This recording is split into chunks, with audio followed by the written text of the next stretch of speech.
Get your tickets today at thecognizantclassic.com. Is Drake May's shoulder actually hurt, or are we just looking for an excuse to talk about this boring-ass Super Bowl? Live from the Anajar and Levine Accident Attorney Studios. The man your man could smell it. Theo Dorsey is theoretically speaking. But are you a different animal and the same beast? Streaming live on YouTube. You're gonna break up with me because of what I do on the radio? Here's Theo Dorsey. Good people. It is your boy Theo Dorsey. It is a Motion Monday. Monday packed with motion here on Theoretically Speaking. It is February the 2nd, 2026. Happy Black History Month to those who celebrate. All right. All right. People in the crowd rocking with it. Some good people out there. And also, happy Super Bowl week. Yeah, that's right. That game that we play every year, it's the most watched game, in television on a yearly basis. Usually it's the two best teams in the NFL duking it out. Usually it's two quarterbacks with a plethora of history behind them, with haters and lovers, with fans and detractors. This year we got Patriots Seahawks, but this year it's Drake May versus Sam Darnold, and C-Katt's on the other side of the glass on the ones and twos. And C-Katt, one thing I've realized about this Super Bowl is people have run out of angles already.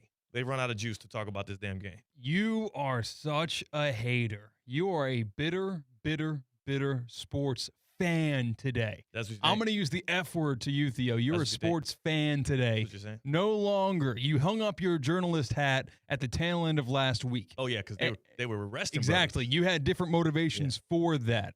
But now we know the true reason why you're no longer a journalist is because you want to act uninterested, unenthused about this Super Bowl because for the first time in a presidency, the Chiefs aren't in the game. Yeah. And you're a Chiefs fan. And you're used to being this all about Patrick Mahomes and Andy Reid and Travis Kelce, all about your favorite team for the entire 2-week lead up, and it's not the case anymore. Right. So what do you thought you thought you were uncovering something I didn't understand about myself? I think it's very clear because you didn't even say this behind closed doors. You wouldn't even admit this to me off the mic. I mean, and you're usually very transparent about these types of things. Patrick Mahomes and the Chiefs not being in it, it does kind of contribute to a little bit of the lackluster nature in which this Super Bowl is the gravitas around the Super Bowl. But you know what? The onus is on you. This is super compelling Super Bowl. You're very intrigued, C-Katt. What are you most looking forward to for Super Bowl 60? I am looking forward to see if the Patriots magic during their dynasty was Patriots magic or if it was Tom Brady magic. Oh, my God. That's very important. Look how quickly you brought up somebody who's not on the team anymore. Okay. That guy's a broadcaster, and he's the owner of the Raiders. He's worried about Fernando Mendoza and apparently Clint Kubiak, who will be coaching in this game. That's the genesis of a storyline. It's the removal of the greatest player of all time from a team and the new iteration of that team. He's been gone, though, C-Katt. If the first thing, and this is the problem, everybody's been talking about the Tom Brady angle for the past 3 weeks. If the first biggest compelling part of this game has to do with a ghost, then we have our answer. In the past Super Bowls, it wasn't that. In the past, last year, it was, can Jalen Hurts not be the issue, but part of the solution for the Eagles and their offense? Can Patrick Mahomes, behind a depleted offensive line, make enough time to be able to score on him? Can he inch closer to Tom Brady's legacy, that being Patrick Mahomes? Is Andy Reid going to beat his former team again? No. Your first thing was all about Tom Brady. It's not all about Tom Brady. Yes, it was. It's semi about Tom Brady. You haven't even gotten to the Seahawks angle. You have a Super Bowl rematch, and you have Sam Darnold, the biggest success story of 2025, who happened to be snubbed for the MVP candidacy, but he's still in the running for Super Bowl MVP. Oh, boy. One of the quarterbacks might win Super Bowl MVP. Yeah. Let me grab my popcorn. Mm-hmm. Oh, my gosh. Hey, C-Katt, by the way, you led off the Seahawks angle by calling this a Super Bowl rematch. Who the hell from that Seahawks team in 2013 or 2014 remains? Was that 2016? I can't even remember now. I was in high school, if that helps you. That doesn't help me. I was in college, actually, so it must have been 2014. Who's the hangover? Who's the hang around from that Seahawks team? Because it's not the same coach, not the same quarterback. A lot of the same fans, a lot of the same people that were heartbroken. Name by the one Malcolm. Seahawks fan. There you go. Name one Seahawks fan. Joel. Great, good people. Great fan of the show. I take care of our listeners and viewers. I guess someone is sitting in that Rizzo seat, thinks he's a little bit greater than these days, getting a big head. No, Rizzo, he didn't say he was better than the fans. He's better than everybody in this office. He wouldn't say that about the fans. He wouldn't have to face them on a daily basis. He's better than everybody here. He's more important. That's what it was. I misheard. C-Katt. That was a hilarious segment. Yesterday, the segment on Russo and Rizzo. Friday, whole weekend went past. Oh, I'm sorry, yesterday. Last time I was here. That's how I did Severance. So, yeah, I did Severance. So when that was 5 minutes ago. Yeah, when I walk in here, and walk out of here, this is the only existence I know. I got you. And, yeah, that was the first hour of Russo and Rizzo from Friday when they talked about NBA comps. That was the greatest segment of Russo and Rizzo I've ever heard. Yeah, go back and watch it on that was YouTube. The single greatest segment. Hop in the comment section because I know I did. I had the afternoon off and I was driving down to Fort Lauderdale. And I couldn't help my Twitter fingers get involved. Please, at ESPN South Florida on YouTube, wherever you find your podcast, Russo and Rizzo, the first 30 minutes of that show from Friday. You will not regret it. That was impeccable. It started off as a conversation about NBA comps, and then it got into a conversation that I thought was going to get one of them put into workers' comp, because I am surprised Mike Rizzo was able to walk out of this office unscathed after that conversation. So please go back and listen to that. And I'm very excited for the Super Bowl coming up a week from yesterday. I am excited for the game. Here's what I'll say. Because I'm not trying to demean the game itself or the teams involved or the fan bases. By the way, I don't give a damn about anybody that's rooting for the Patriots like that. Like, you know what I'm saying? Like, you don't want to deprime them of happiness? Happiness is what you're saying? I would like to deprive the Patriots fans of happiness because I think they've had too much. But I'm just saying, like, so we're going to talk about today, number one, how you're going to watch Super Bowl 60, what's your watch setup going to be this weekend, and also, number two, who you're pulling for in the game. And I'll give it away. I'm going for the Seahawks.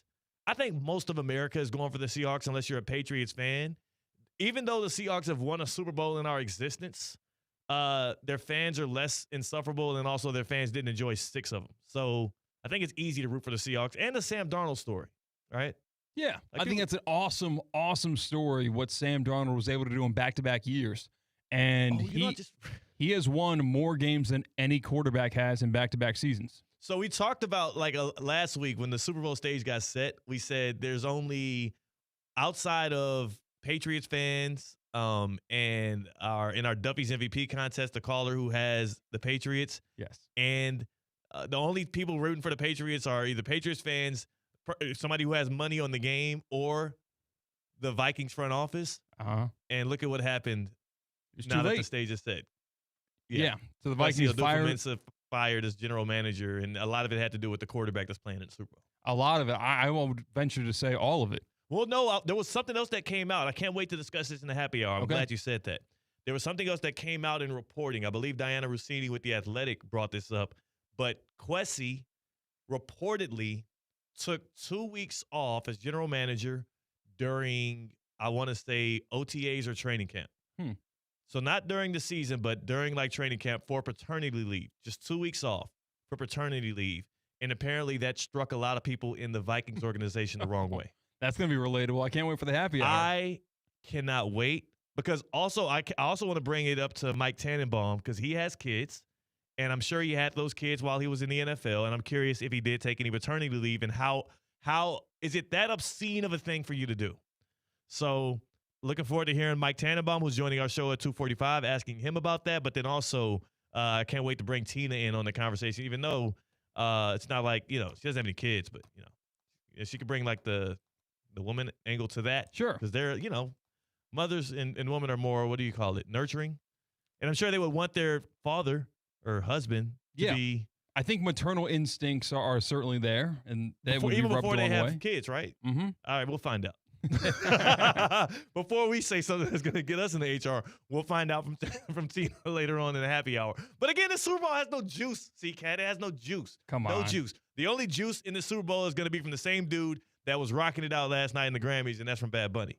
He going to set the stage on fire for Puerto Rico on the Super Bowl's halftime stage. Outside of that, I'm hopeful for a good game, but I think the Seahawks are going to blow the Patriots out, and I'm actually rooting for that.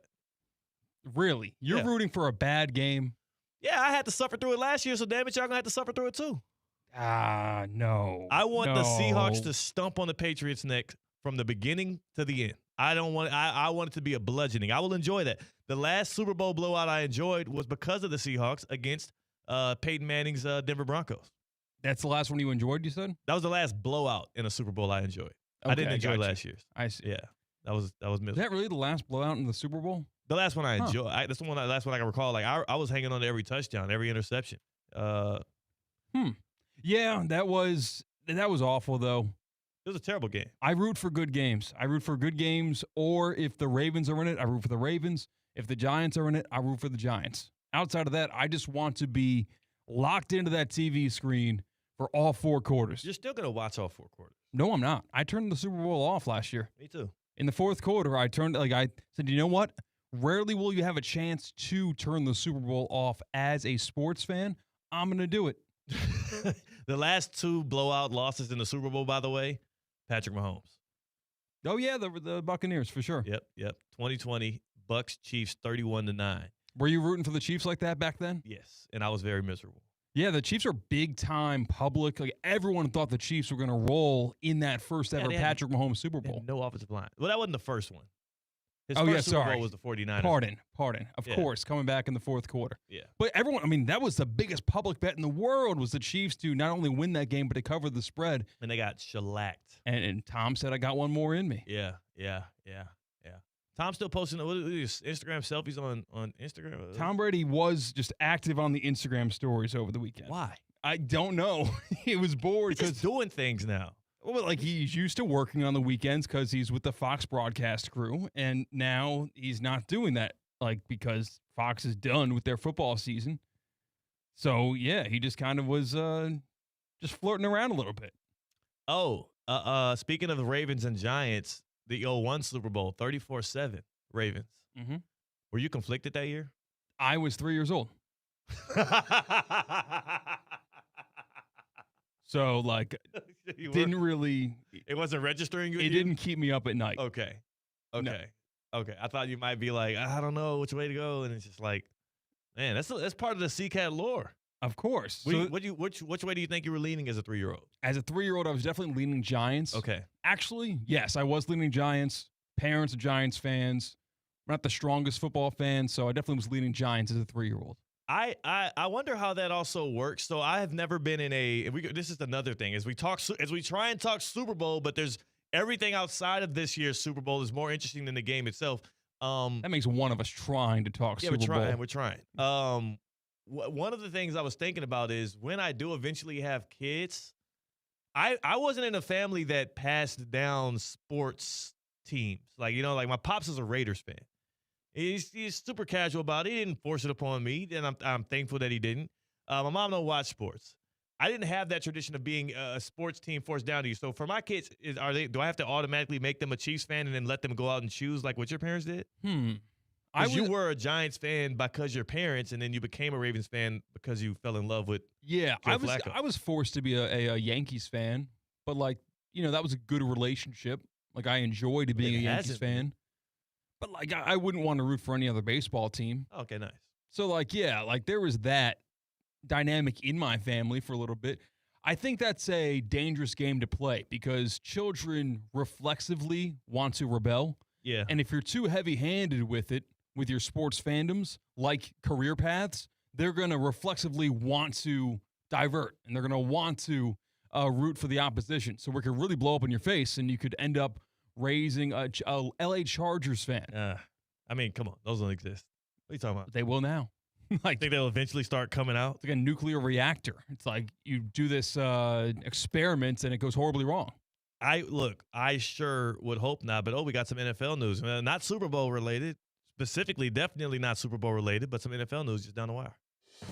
Breaking news on ESPN 1063 is brought to you by St. Lucie Battery and Tire. If your vehicle has issues with braking or other issues, get it fixed right now at St. Lucie Battery and Tire. Per Adam Schefter, your Baltimore Ravens This is malpractice by you. are expected to hire Dolphins defensive coordinator Anthony Weaver as their defensive coordinator. Used to be with your Ravens. Last couple of seasons with the Dolphins, making something out of nothing with that defense, was a highly coveted candidate. Thought to be a guy that could be a head coach in this league one day soon, but did not get any of the top 10 coaching jobs. Did get the defensive coordinator job with your Ravens. Wow. Malpractice by you. Breaking news courtesy of St. Lucie Battery and Tire. How's this malpractice? 2:16 p.m. Eastern time on Super Bowl week, Monday. Yeah. And we're hitting the breaking news for the Ravens defensive coordinator. We're in South Florida. He's the former Dolphins my DC. Gosh. That's not doing. Nobody cares about that? Nobody cares about that. I figure since brothers went 0 for 10 in the NFL openings and it's Black History Month, I could celebrate one brother getting a job at least. Damn. I didn't know Anthony Weaver was. I didn't know. I don't know who these people are. No one knows Weaver? who these people are. No. Anthony know Weaver Anthony sounds Weaver. like the main character of a Winnie the Pooh book. Anthony Weaver. Oh, my God. This is ridiculous. I would rather pull up You didn't the know this odds. guy was a brother? That's a brother. Okay, I do now. I did.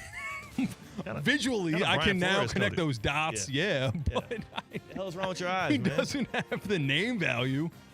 Anthony Weaver was the defensive coordinator for the Dolphins. Did he do a great job? Yes. He was he was so good that the Dolphins were actually considering him at one point, or at least it was reported, for the head coaching job. People know Anthony Weaver in this market. You know Anthony Weaver. You're being facetious. That's your favorite team. I don't know who Anthony Oh, my Weaver. gosh. I'll learn to know who he is. I will learn to have an opinion on Anthony Weaver All right, I halfway agree. through this season. Does it not? He was with your team before. He was with your team. Oh, he was? Then he Yes. went to the Miami? Yeah, I don't know. Okay. If I don't care, how anybody else going to care? Now I'm starting to realize it. Maybe that was too inside football. Damn it. Somebody out there was like, oh, I was wondering where Anthony Weaver was going to go. Who is going to take the quarterback's coach position in Green Bay? That's what I'm trying to wait on. I'm going to make sure to have Oh, my one headphone God. off. I'm going to have an intern run in here when they have the latest news on the quarterback coach position in Green Bay. You know something weird that is happening with your Ravens right now? What? People there's like a percentage of people who the new Baltimore Ravens coach, the new Baltimore Ravens head coach is Jesse Minter. Uh-huh. Minter. There's a percentage of people that I've heard talking about him via podcast or on national TV that call him Mittner. Huh. And I'm not quite sure why. Yeah, Not they're quite just sure flipping the T and the N in his name. It's weird. Mittner, Not like- Minter. is that even a name that anybody has in this world? I've never heard of Mittner, but I've heard it enough times for me to bring it up right now. Jesse Minter, and they're saying Mittner. No, Weird. I guess I haven't consuming much of that, so Yeah. I didn't catch the same thing. Yeah. Jalen in YouTube chat, disrespecting Anthony Weaver's blackness on the second day of Black History Month, C-Katt, that is a foul. Oh, let me get some booze. No. Breaking news on ESPN. I'm just got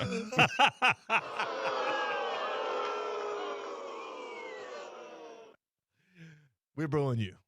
Yeah, I could explain myself, but it's funnier not to. I know. now you feel like the slight need to. Like I could right now. Yeah. It's too late. Clarify it, but that's not worth It's not it. worth it. Not worth anybody's time. Like not worth breaking the news of Anthony Weaver Oh my taking the gosh. Ravens That is defensive a coordinator big job. deal. That's For the a smallest Super deal Bowl in the world. contender? That is the smallest deal in the world. Oh my God. Like I'm trying to think Oh, of so what? So should we talk? What do you want to do? You want to talk about Kenneth Walker's ability to get past the first line of defense for the Patriots? You want to talk Super Bowl? I would rather talk about the facial hair of Sam Darnold. Wow. Like I would rather break that down for the next 20 to 25 than the Ravens defensive coordinator. It was just a quick breaking news update. No, a quick breaking news update doesn't hit the music. You're making it this. You're making it something greater.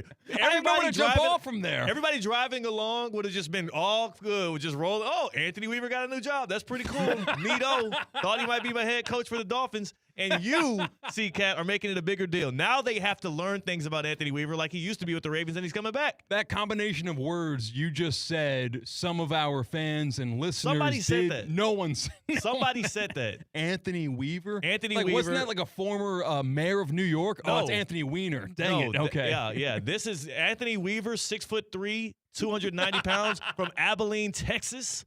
He's 45 years old. You know he went to Notre Dame?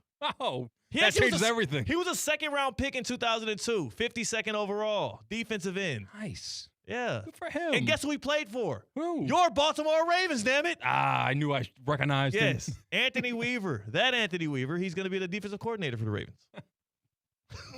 Oh, I get why you didn't know who he was. He was not your DC at the Ravens. He was your defensive line coach. So I would have lived my entire life thinking, he was assistant former head DC. coach. He was assistant head coach for a couple of years. Oh, wow. He was a heartbeat away. Did you realize? Did you realize though we are down to now? We are down. I think Clinton Yates made mention of it on ESPN Radio today. We are down to 3 black head coaches in the NFL right now, especially after Mike Tomlin stepped down, and all 3 of them are likely on the hot seat coming in the next year. You got D'Amico Ryans with the Texans, who, by the way, his quarterback should be more on the hot seat than he is. I think he's the most secure of the 3. Really? Yeah, I was going to say, I feel like, D'Amico Ryans? D'Amico Ryans, well, yeah, he'll be fine. He's not getting fired. He's good. Okay. He's good. It really is just their team is a little shaky. They underperformed expectations this year. Right. And that had a lot to do with C.J. Stroud. Then you have Aaron Glenn with, of course. We're the freaking New York Jets, so we're built for this shit. So people were trying to fire him this year. And Well, yeah, you look at the entire draft and you see 1 through like 11 of guys or teams that didn't trade up to be there. Yeah. Like all fired head coaches except for the Jets that are sticking out like a sore thumb. And then it's Morris got fired. Oh, Todd Bowles. Yeah. Todd Bowles with the Buccaneers. That was a really bad second half of the season. Yeah. He's gonna, like, if the Buccaneers miss the playoffs next year, he's likely fired. If the Jets look abysmal next year, Aaron Glenn is possibly fired. It seems like they want to give him a chance, though. I feel like he's a mid-season fire candidate, though. He will be, but it's like nobody's gotten things right with the Jets over the past 20 years. I think they want to give him enough rope to, like, figure things out. It'll be really damaging if Rob Saleh works out with the Titans. I think he will, though. Yeah. I think he will. Like, he's actually – he wasn't – we realized he wasn't the issue. The Jets got worse when they fired. Mm-hmm. So there's just 3. There's just 3. And there's 1 offensive coordinator, Eric Bieniemy, and then there's a quarter of Mike McDaniel with the LA Chargers. Well, he's not a coach, right? He's offensive coordinator. That's what I'm talking about, yeah. So, yeah, we're at an interesting stage here in the NFL, and I hadn't thought about it fully until I realized, oh, yeah, that's because the mainstay Mike Tomlin stepped down. How are you watching this Super Bowl? Super Bowl 60. How are you consuming it, and what is your rooting interest in it? 888-760-3776. 888-760-3776. Hit us up on the Baptist Health Hotline and let us know. Also, if you appreciate my Anthony Weaver news drop. Someone pulled over and placed a future on the Ravens. Yeah. If you appreciated knowing that Anthony Weaver, former defensive lineman for the Ravens, former defensive line coach, former defensive coordinator for the Dolphins, will now be taking that same role with the Baltimore Ravens. Let us know that, too. We need some good feedback. I guarantee we get bigger news broken during this show. All right, we only have an hour and 32 minutes left. I'll wager you that. $10. How do we gauge who? All right, so I know. I lost the a lot of the arbiter? My flight was delayed on Friday night, so I had no recourse but to go to the casino, and I lost. Well, let's just say we're going to wager $10 and then not do it. 888-760-3776. That is the Baptist Health Hotline. Call in to join the show. Come and kick it with the fellas and the lady. Tina's pulling up later today. And, of course, we got Mike Tannenbaum joining us in a little bit as well. Baptist Health Hotline, 888-760-3776. Welcome to Pro Level Orthopedic Care at Baptist Health. Welcome to being treated like a pro. From sports injuries to everyday aches, our expert team delivers the same advanced care that is trusted by the pros. I actually played a little sports today. I played a little crochet, if you will. Croquet. Croquet. Is that the one that you have the hammers? Yeah, the hammers and the balls. You gotta Really? hit it through the little uprights that are upside Classy. down. Yeah, I'm a classy man. I played a little billiards. play some chess too. You can't really get hurt playing chess, but maybe you get a little sore moving the pieces up and down. Get a migraine. You could get a migraine. They don't necessarily specialize in migraines. They do specialize in orthopedic care. They can get you back to the life and the activities that you love. Learn more at baptisthealth.net/ortho. Also played some, there's an arcade now at the Boca Raton. I was doing this shoot for Pull Up to the Palm Beaches at the Boca Raton. And it is a beautiful place. This is where we've done our last two Bush's Boca Raton Bowl of Beans golf outings. Do I have to say it like that every time? Yeah, you got right to the finish line. Thank you. That's where we've done the last couple of golf outings. And they just renovated a room at the Boca Raton.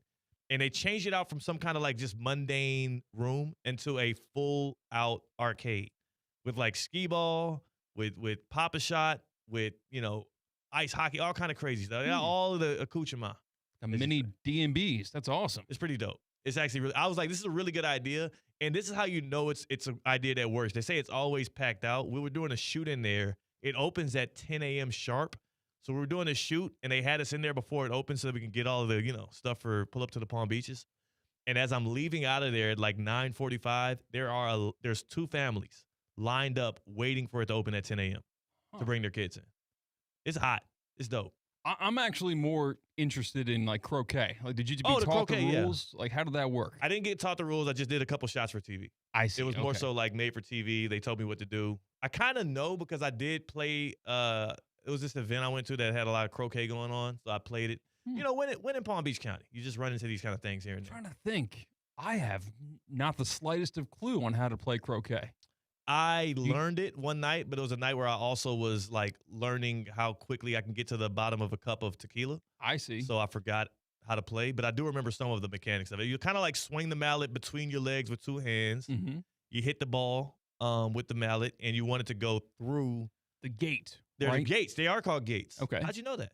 I just looked at it and said that looks like a gate. They're gates. And there is a part of it where you have to hit it and go around this, central part and then come back into the gate. It's kind of a fun social sport, to be honest with you. We should do more of it. So, like, is every course unique in its own right? Like, you're just like, I want to put the gate here and the ball's here. No, it seems like the gates are typically set up almost like a solar system around this central stick. I got you. We're saying words, and there's somebody out here that's a professional croquet player who's like, these guys, man, doing disrespect in the name of croquet on Super Bowl week of all week. Is that a Olympic sport, croquet? If you've got it's too much leisure in croquet for it to be Olympic. If you can do what's the name of it? On ice when you're sliding the rock. Everybody loves this one. Yes, it's a weird name. We have a professional that it's a radio host. Corn? No, there's no corn involved. I know. I'm thinking of cornhole now. Slide curling rock, or something like that. Curling.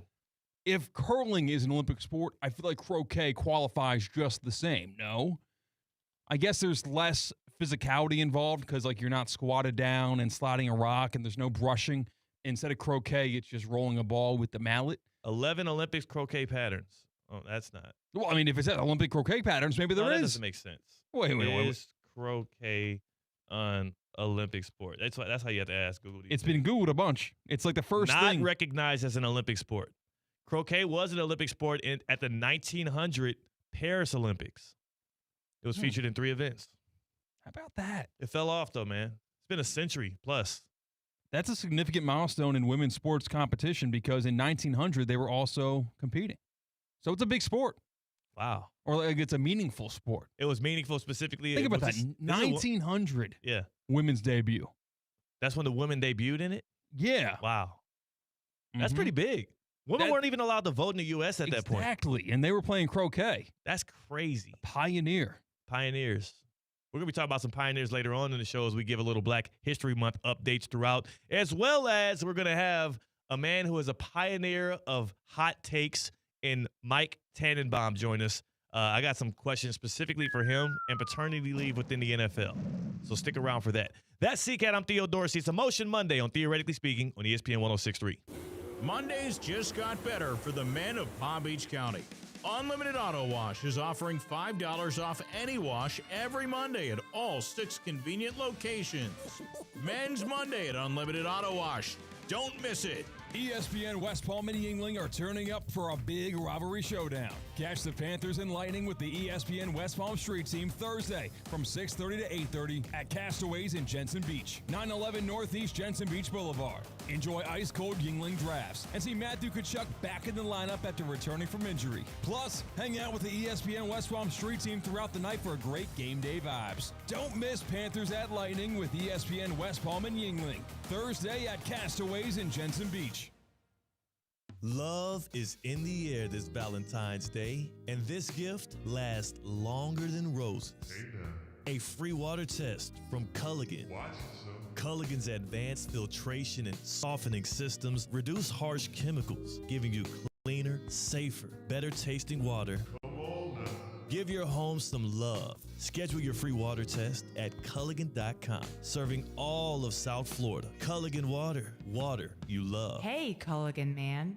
Hey everybody, it's Cade Chumsland. Every week, Land Rover Palm Beach supports local student athletes as they grow on the field, in the classroom, and in the community by naming a Player of the Week. This year, $35,000 will be awarded to student athletes and their schools. Tune in to ESPN West Palm High School Game Day every Friday night as I unveil this week's featured athlete. If you have a great performance that I need to know about, DM us at ESPN West Palm. Land Rover Palm Beach, above and beyond.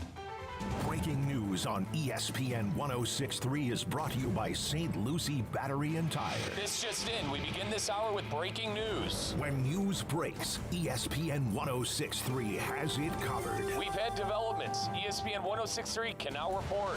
When your vehicle breaks, St. Lucie Battery and Tire fixes it. Stay tuned to ESPN 106.3 for more breaking news. Brought to you by St. Lucie Battery and Tire. A resort destination beyond compare, yet conveniently close to home. The Breakers Palm Beach offers everything you desire with the service you deserve in a breathtaking oceanfront setting.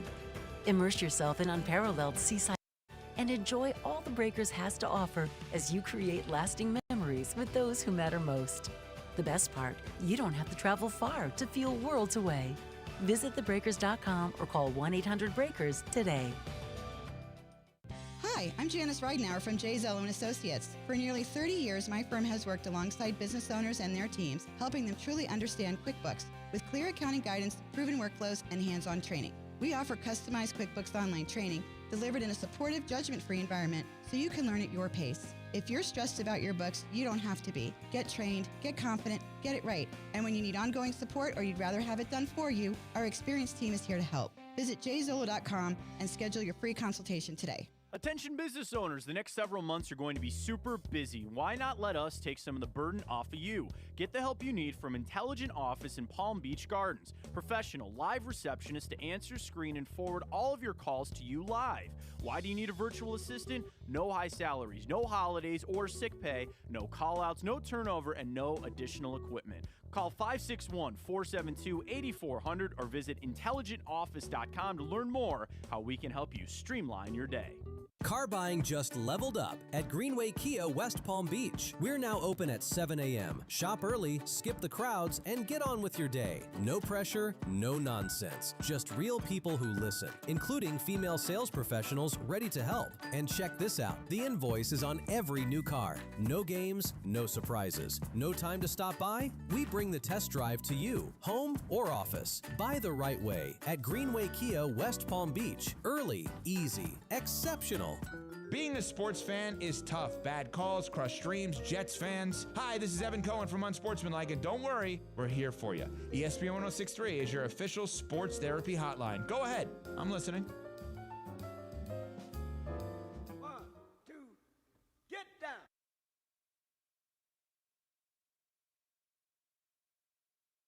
Live from the Anajar and Levine Accident Attorney Studios, Theo Dorsey is theoretically speaking.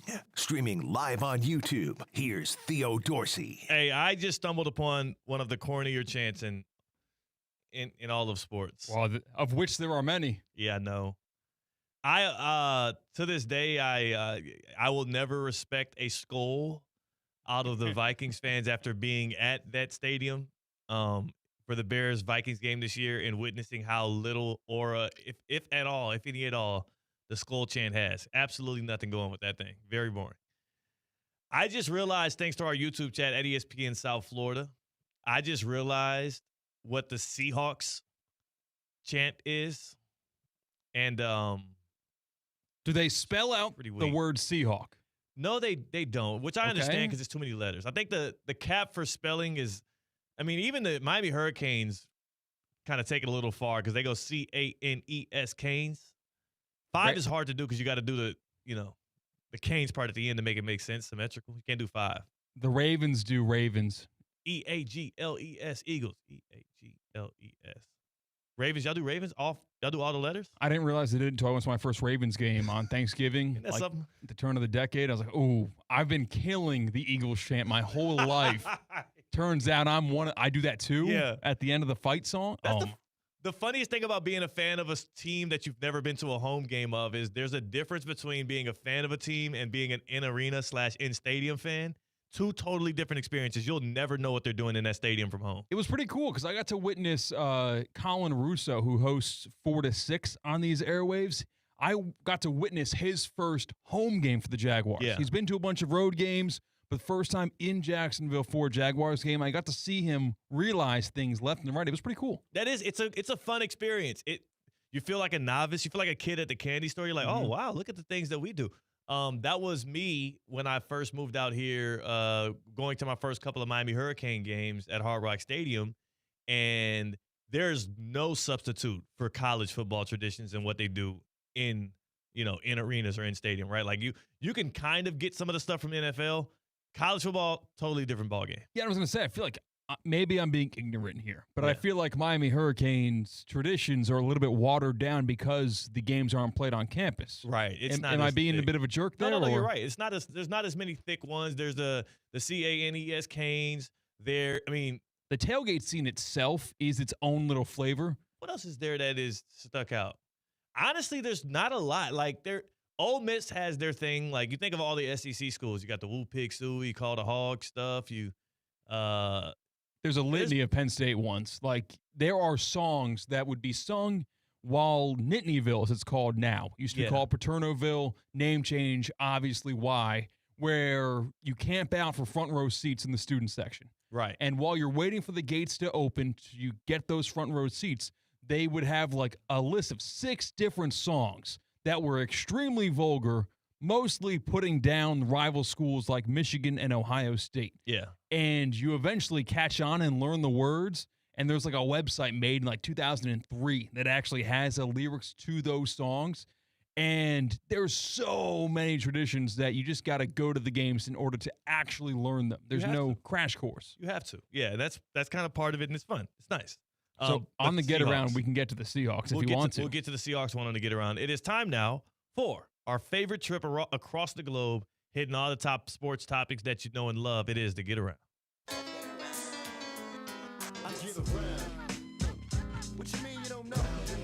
I mean, you clearly know because you're listening to Theoretically Speaking. The Get Around, man. Love this thing. Love this vehicle. Where are we going first? Next stop. You might as well go to Santa Clara, California. Oh, what's going on there? The Super Bowl this weekend. So they are playing it. And I've got a sneak peek at what it might sound like after the Seahawks go up 7-3 with 2 minutes to go in the first quarter. Here's a sneak preview of what it might sound like in that stadium.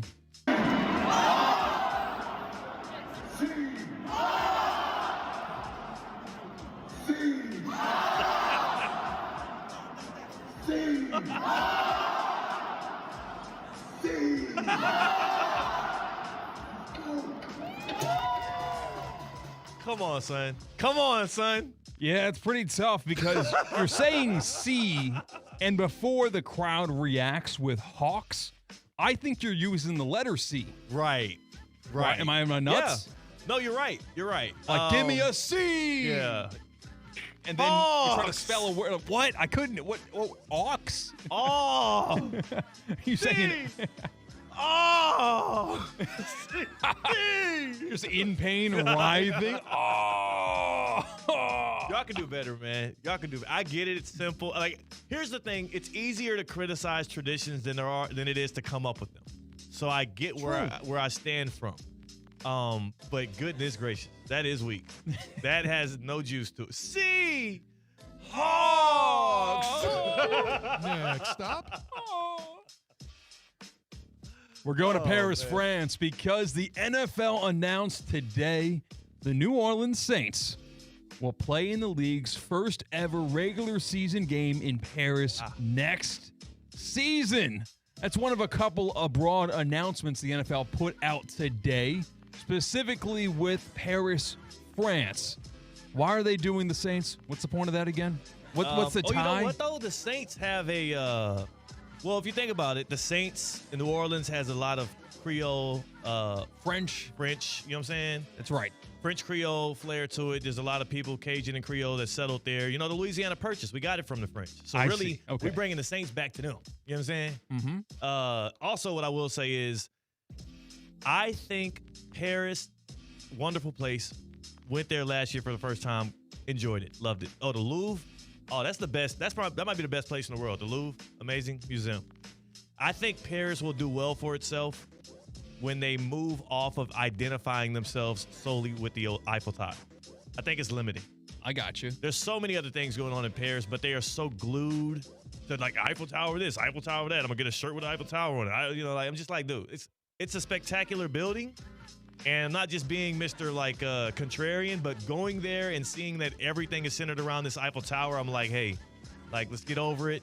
It's cool at best. It's nice. It lights up at night. You've seen the Eiffel Tower, right? Not in person. But You didn't. Oh yeah, you went to. I went to Italy for a little bit. I saw the one in Vegas. That kind of sufficed. It kind of does. Now it's huge. The issue is when you actually go to the Eiffel Tower, there's too many pickpocketers out there. Oh. You can tell who the pickpocketers are because everybody else is looking at the Eiffel Tower and the pickpocketer's looking at you. You're like, what the hell are you staring at me for? This is a big-ass building right here that they put on all the damn shirts and hats, and you're looking at me. So that's one of the issues. Saints logo is the Fleur de Lis. Good to know. Fleur de Lis. That's my friend. You ain't know I had a little Creole in me, huh? My family from New Orleans. Didn't know. Yeah. Look, Fleur, you got family in Minnesota, don't you? I do. We're going to visit them right now. Nice. Because Minnesota Vikings star wide receiver Justin Jefferson told America through the USA Today's Prince Grimes who he's rooting for in the Super Bowl, believe it or not.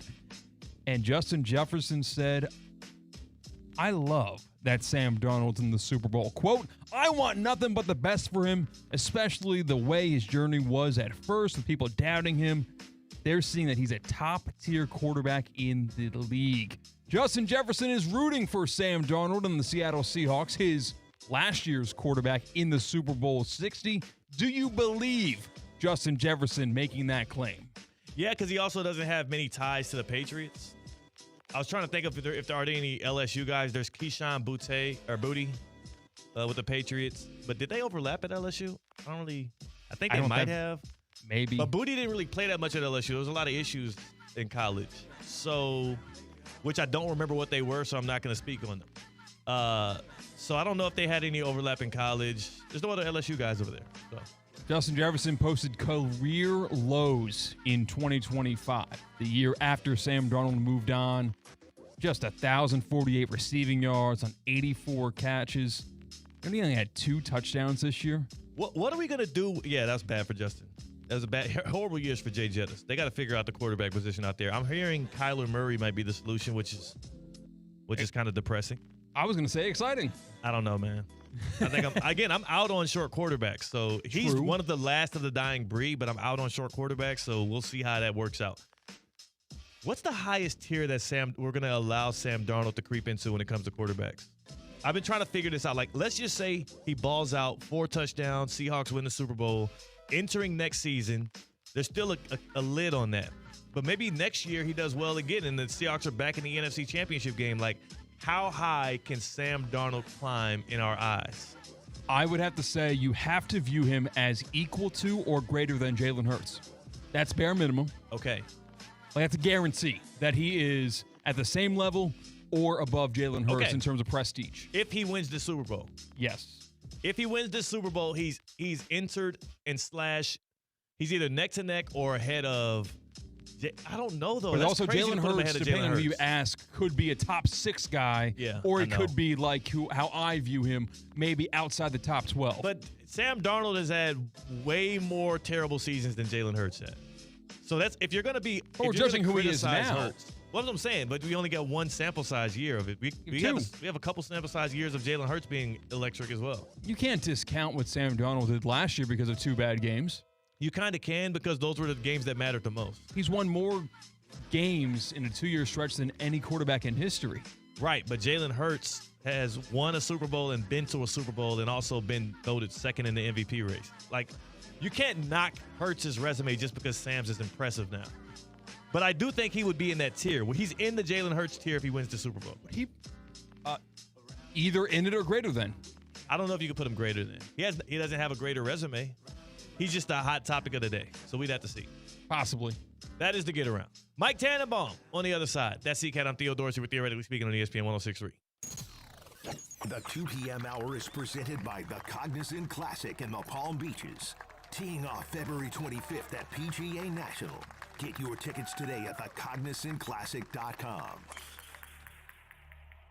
Save the date for the Community Wellness Fair, Saturday, February 7th, 10 a.m. to 2 p.m. at Heart and Soul Park in the historic Northwest. This free, family-friendly event features live entertainment, prizes, interactive sports with the Miami Dolphins, Junior Dolphins, an Olympian, and a former NBA player, plus roller skating with TJ Spot Roller Rink. Free health screenings include mammograms, HIV testing, and cancer checks. The first 500 guests may receive a free meal from Eaton Cake or Taqueria Guadalajara. RSVP now on Eventbrite. What would you do with an extra $700? You can earn up to $700 per year with Boost Checking from Flagler Credit Union. Boost Checking pays 7.0 annual percentage yield on balances up to $10,000. That's up to $700 extra to do what you love. Boost Checking from Flagler Credit Union. Requirements apply to earn the highest dividend rates. Limit 1 checking account per membership. Dividend rates and annual percentage yield subject to change. Business accounts do not qualify. Insured by NCUA, official credit union of Florida Atlantic Athletics. At HSS, movement is their specialty. Their team of experts provide personalized treatment options backed by over 160 years of orthopedic expertise. Whether you need advanced non-surgical solutions, surgical care, or comprehensive rehabilitation, HSS Florida delivers the exceptional quality care you expect from HSS, the nation's #1 in orthopedics. With 3 locations in West Palm Beach, Wellington, and now Jupiter, expert care has never been closer to home. Choose better, move better. Learn more at hss.edu/Florida.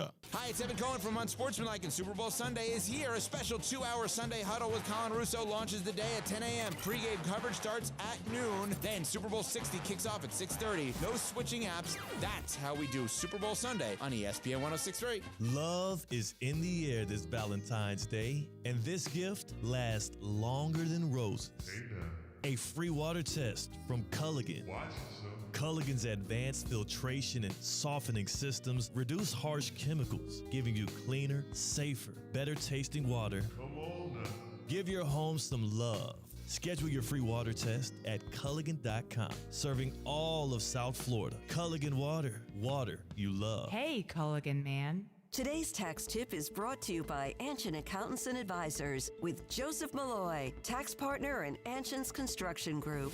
The One Big Beautiful Bill Act, also known as the OBBBA, will have a significant impact on tax planning strategies. The bill restores and makes permanent 100% bonus depreciation for all eligible purchases made after January 19, 2025. This tax incentive will influence investments in additional machinery and equipment upgrades, providing an immediate tax deduction and helping contractors increase cash flow. At Anshin, a partner-owned firm since 1923, we strategically guide construction companies through the new tax law to help them develop the right strategy and enhance profitability. If you're a construction executive or owner looking to maximize tax savings, let Anshin deliver value where others can't. For more tax tips from Anshin, visit Anshin.com. That's ANCHIN.com. Anshin Accountants and Advisors, helping you recalculate what's possible.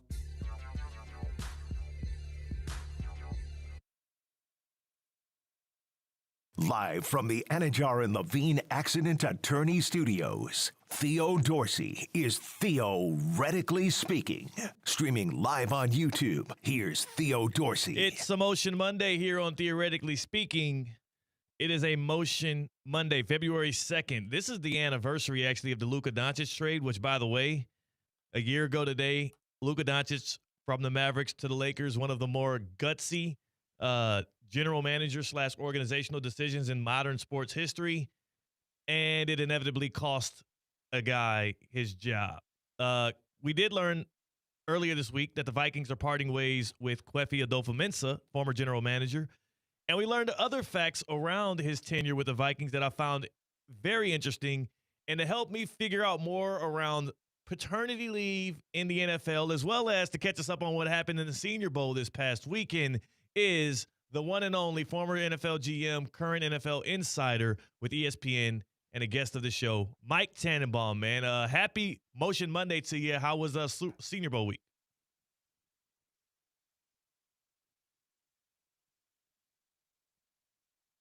All right, we lost Mike, Jim we Harbaugh. lost Mike Tan.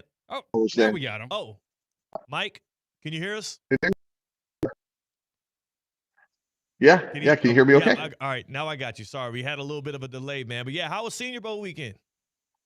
It was awesome, guys. Like, if you love football, it's a great place to be. Jim Harbaugh was there. A lot of coaches were putting their staffs together, but Garrett Nussmeier looked really good from LSU, and I think he helped himself immeasurably over the last few days, and made the third quarterback after Fernando Mendoza and Tyson.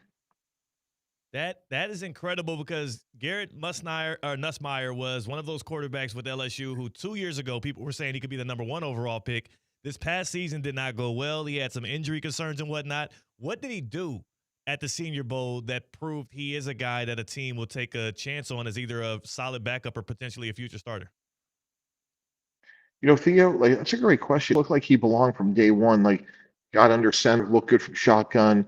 His footwork was good. His arm strength was more than adequate. Great accuracy, and I think like all that experience. And we lost Mike Tannenbaum again. That's okay. That's all good. We'll try to get it back. We're going to figure that out. He was on the Baptist Health Hotline there, and he was clearly joining us from, I believe, still from Alabama, and I think he might be coming back in here. Mike T. Yeah, sorry. I guess it's not a good signal here. There it is. Are you still in, where are you at right now? Yeah, I'm into San Francisco. You guys going to be out there for the Super Bowl? Oh, we will not be making it this year. We have plans on it for next year, so save us some room for next season. This year, we're going to let you have it. All right, let's go. I could do some hits out there. We'll have better Wi-Fi out there, so I'd be happy to be the like your correspondent. Anytime between just hit me up. That's what we'll do. We'll try to tap into you from there, from Radio Row, as you do some Super Bowl coverage. But again, one last thing on the Senior Bowl, and then we'll move on to the Super Bowl, because I'm curious for you, as you watch what general managers and scouts are doing around these activations like the Senior Bowl, where they're able to take all of their focus off of the day-to-day of the NFL and focus specifically on prospects. Are there any other things that are happening out there, like, I don't know, trade discussions, news and notes about like what might be happening in the quarterback free agency market? Like, is there any other things going on at the Senior Bowl since everybody's together? Yeah, it's I think it's really like when extensions begin. It's when you find out who may be available in a trade. So, for the local market here, like, is it Jacoby Brissett? Is it Kyle Murray? I think one of those Arizona quarterbacks will be available. What happens, like, all across, there'll be a lot of speculation. What other quarterbacks will be out there? There's a lot of quarterback needy teams. So, what happens with Kirk Cousins in Atlanta? Do they just go with Michael Penix coming off of the ACL guys? Or does Kevin Stefanski try to convince Kirk Cousins to come back? A lot of good speculation in the coming week. Mike T., before you were dropping news and notes on us here throughout the week on Theoretically Speaking, you were a guy that was running front offices in the NFL as a general manager, as a VP of football operations. You also were a person that probably had your kids while you were in your position in the NFL.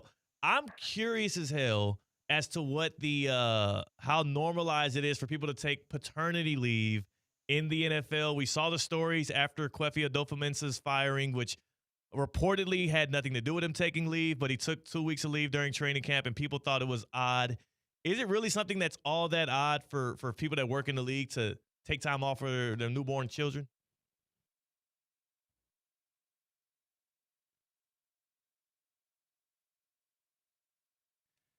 Yeah, we're not getting Mike. Again. I lost you again. All right, Mike T.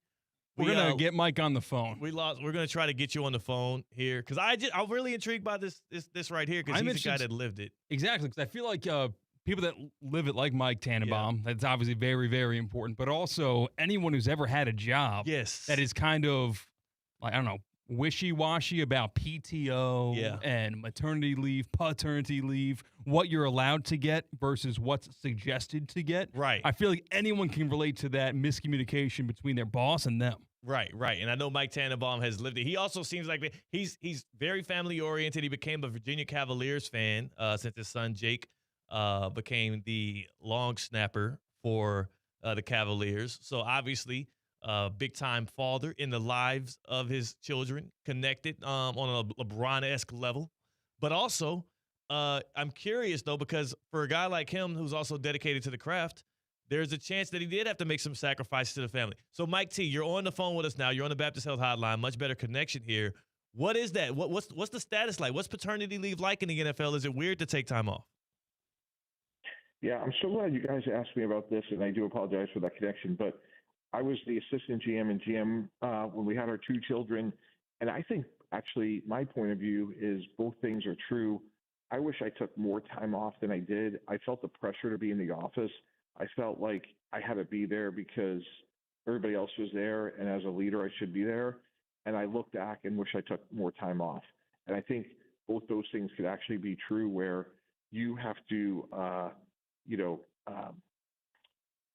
you want to be there for your family. Having these jobs is such a privilege, and everybody is relying on you, like everybody. And I don't think it was outcome determinative of why he was let go. But I got to be candid, it was well known that he took a lot of time off.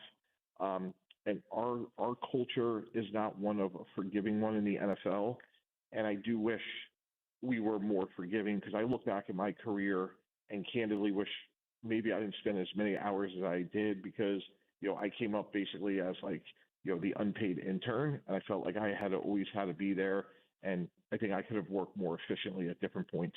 No, and that's real, and that's a very honest way to answer that, because there are the internal pressures at work, especially when you feel privileged to be there. I'm also curious, though. It feels like there's a badge of honor with it. I think Joe Brady, new head coach of the Bills, was the offensive coordinator, flexed that he missed his own child's birth, and he almost wore it as a badge of honor. And it's like, so not only is it kind of frowned upon for you to leave, it's almost a flex to miss out on these life moments in the NFL. Yeah, and that's not healthy. That's not right. That's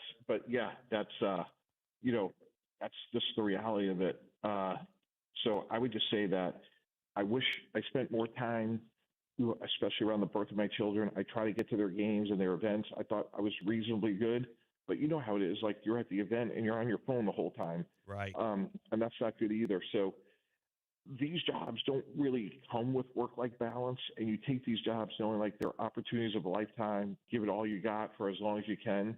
But I think it sheds light on a really important conversation, which is, hey, if Quincy missed 5 practices in the middle of August, is that really outcome determinative on the Vikings season? I don't think it is, but it is such an outlier not to be there that it's come to the surface. Right. Absolutely. That's why I found it interesting, not only that it came out, but the response to it around, I believe it was Diana Rossini's reporting with The Athletic. The response to it I found very interesting as well. So I appreciate you being candid with us about that. How confident are you in what's going to happen this coming Sunday in Santa Clara as you gear up to go to the Super Bowl 60? We got the Patriots. We got the Seahawks. Are you leaning either way with now a full week ahead? I like Seattle 31-27. I think if they play 10 times, Seattle wins 6 of them. I think if Sam Darnold doesn't turn the ball over, look, give the Patriots credit. They had to beat the Chargers, Houston, and Denver, all good defenses, but this is on a whole nother level, and I just think it's going to be hard for New England to score consistently against Seattle's defense. And this just comes down to if Sam Darnold protects the ball, I think they win the game. Do you feel like we're running out of angles? I started today's show talking about how this Super Bowl, it's not that the game itself will be lackluster, but there's not a lot of juice around it. How have you felt as somebody who has also spent the last week and will spend the whole next week talking about the matchup of this coming Sunday? Yeah, no, this is not the sexiest game, but boy, it'll be a physical one. Yeah. I mean, both these teams are really, really physical. So this to me feels like, again, this game's not going to be played in the 40s. I think it has a better chance to be played in the teens or the 20s. But I think what Mike Vrabel's done is remarkable because that team's really physical. They play in sort of the way he wants to play. And Drake May has a great future. I think they're just a little ahead of schedule. Don't think they have great weapons, and I just think it's going to be hard for them to score a lot of points. And that was the one thing I was thinking about is the teams they beat in the AFC playoffs, Texans, Chargers, Broncos, really, really great defenses, but lackluster on the other side of the ball. The Seahawks feel much more complete to me, and that's why it's hard for me to find an outcome. You said if they played 6 out of 10, the Seahawks will win, or you said if they played 10 times, the Seahawks will win 6. To me, from my limited football knowledge, it feels more like 8 out of 10 just because how many ways the Seahawks have to actually beat you. But we'll see it play out. One last thing I wanted to ask you, though, about the coaching carousel in the NFL that's been going on. Which of these head coaching hirings do you feel like hasn't been getting enough pub? To me, it's been Robert Saleh going to the Titans and bringing Brian Daboll along. I think that gives room for Cam Ward to really excel as a leader and as a quarterback, and hopefully they give him some more offensive weapons this offseason. But I have a lot more faith in the operations in Tennessee with the hirings they made. Who do you think isn't getting enough attention out of the 10 head coaching hirings? Yeah, I like that one for the reasons you said. And like the other one to me is John Harbaugh, because I just think when he walks in the building, like it gives them institutional credibility and something that they've needed. So I think Cam Ward with Daboll is outstanding. With Robert Saleh, hopefully learning from his experience with the Jets. But I think John Harbaugh just changes. Like, look, I mean, him and Mike Tomlin, what a run they had together. I just really intrigued to see how well he does on the big stage in New York. Yeah, I'm excited for it as well. So much change in the NFL, not just the newcomers to the Super Bowl, but there's a lot of newcomers to the sidelines for this season. So it'll be a lot of fun covering this, the offseason, the draft, and then next year. It's going to all happen in a blink of an eye. Safe travels, Mike T. Enjoy Super Bowl week, and we'll be tapping in with you through the week as much as we can to get some intel from Santa Clara. Okay, great. Thanks so much, guys. Thank Appreciate you. it. Thank you, Mike T. Mike T, you can catch him throughout Super Bowl week from Radio Row, from ESPN's coverage of it on both ESPN Radio and, of course, on the TV screen. And Mike T joins us there on the Baptist Health Hotline and with a very, very telling remarks about the paternity leave in the NFL. He wishes he actually took more time away for the family time in hindsight, which I'm sure that's what everybody comes to the realization of when they're done. Yeah, I don't think that's an NFL unique quality, to be honest. Really? I think that's in any rat race, in any job where the grind mindset is celebrated in work culture. And, like, I'm victim of that, too. I kind of make it as a point of pride sometimes when you stay up late, you stay at the office late because you're really dug deep and nose deep into your work and you're happy with what you produced.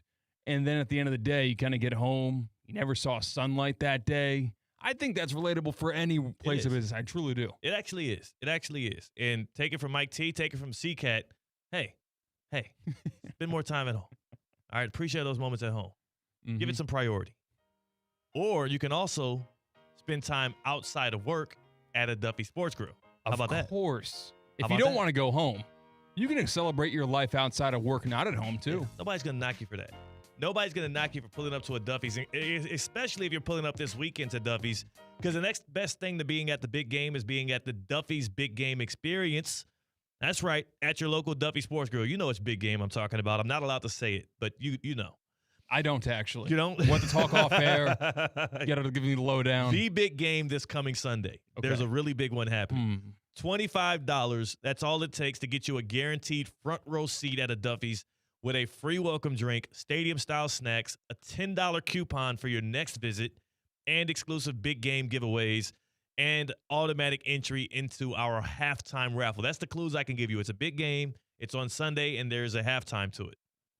Seats are limited, though, so don't wait. The Duffy's Big Game Experience, it is February 8th. Or You want to host a big game watch party at home? Bring Duffy's to your party with our tailgate takeout party packs. Build your own spread with award-winning jumbo wings, barbecue baby back ribs, classic cheeseburger sliders, football features, sideline baskets, and more. No cooking, no stress, just great food and solid football. If the Chiefs were in it, I would say great football, but you know. Plus, now through February 7th, pre-order tailgate takeout party packs and get double points on your Duffy's MVP card. Big game ready. Let's go. Seahawks. Yeah, whatever they want to say. Hawks. Duffy's. Duffy's, our game is always on. Seahawks. Oh. Achoo. Yeah. Right? I love the We Are Penn State. Y'all have a great one. Thank you. I thought I was going to get some cannon fodder for that. No. I thought you were going to group together the Seahawks. No. With the We Are. It's a pleasantry how y'all end that one. That's why I like it. You do get It's stuck unique. on that. You like how it's 3 We Ares, 3 Penn States, and then a thank you. It's so weird, You're but I like welcome. it. It's to avoid anyone going up and getting pump faked, thinking you were going to go for a 4th We Are. Right, I It's get a that. clean it's a good break. close. It's a good close because there are some never-ending chants, and it leaves people out hanging. Exactly. And worst. That's good. Mm-hmm. And the person saying "we are" says "thank you," right? Yep. So they signal the end. Right. Thank you. They started this, and they're going Yes. to end this. Can you ever do 4 "we ares," or is that like? No, everyone Unhinged. goes, it's 3. It's 3. Wow. Uh-huh. Wow. We're theoretically speaking on ESPN 106.3.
Theo Dorsey. Good people. It is your boy Theo Dorsey. It is February 2nd. It is a Motion Monday, and we are back at it. We're back at it again. C-Katt's on the other side of the glass on the ones and twos. Tina is in the house. She has decided today is a day in which she would grace us with her presence. We are thankful. And you're sporting a big coat. Is it cold in here? It was cold outside. Yeah, but you still have the coat on, though. Well, I didn't get warm. You've been inside It's for a like little 3 performative. hours. Yeah, she's like, yeah. It's kind of like a sitcom where they got to show the audience, even though it's all taking place in the living room, Yeah. that they're in a deep freeze and it's cold. Yeah. Well, it's not hot in the office and it's comfy. Is It's like, why would I take it off? And I'm wearing like a very thin turtleneck. Okay. Oh, so you have to choose between being a little hot or a little cold. I'm not hot though at all. Okay. I like it. Oh, no, it's fine. It's I don't fine, get it's to fine. wear Nah. a puffer jacket often. Oh, it's cool. I get it. It's cold outside. This is a fashion statement. You wanted to wear this puffer jacket on the air is what you're doing. No, I've had it on all day. I haven't taken it off once. I'm just saying. Yeah, you know, It's it warm kind of enough to be feels out, like yeah. if I didn't wear it on camera, it's like I never wore it at all. I understand. I started segment 1 with my green jacket on because I wanted to show it off. I took it off because that would be ridiculous for me to wear it the whole time. That's on my You've chair. worn that jacket a lot. You could wear that jacket whenever you want. No, it's a very warm jacket. Theo, I was actually going to compliment your whatever it is, the shirt you're wearing. It's just a sweater. It's It reminds me of a episode of the FX series surrounding fantasy football called The League. The League. I know what you're talking about. Yes. I didn't watch it. The butt of the joke wore a shirt and a hoodie All right. that has a collar like that. Okay. That resembles something else. Well, that doesn't feel like a compliment And they anymore. made fun of him relentlessly Okay. for 24 minutes. All right. Well, there you have it. It's got a lot of folds. It does have. It only has one fold. It is a very unique fold. And if your head protrudes from the folds. Yes. But that doesn't make it weird. I think it looks good. Thank you. I like it. Thank you. I think your jacket looks good. I think that's why you're wearing it. Thank you. C-Katt's Raven hoodie sucks. Nobody's complimented that in years. It's okay. I diverted from the brand identity, you know? Didn't Yeah, go what's your Hawaiian Hawaiian shirt shirt? today. The thing is, my Is it only because option. it was cold outside? No. The only option for a Hawaiian shirt that I could have wore today was what I wore on Friday because I went straight from here to airport, airport to here. And I wasn't going to wear the same thing on back-to-back work Can't do days, that. right? You look like an idiot. Exactly. So I just I would went make with sure of it.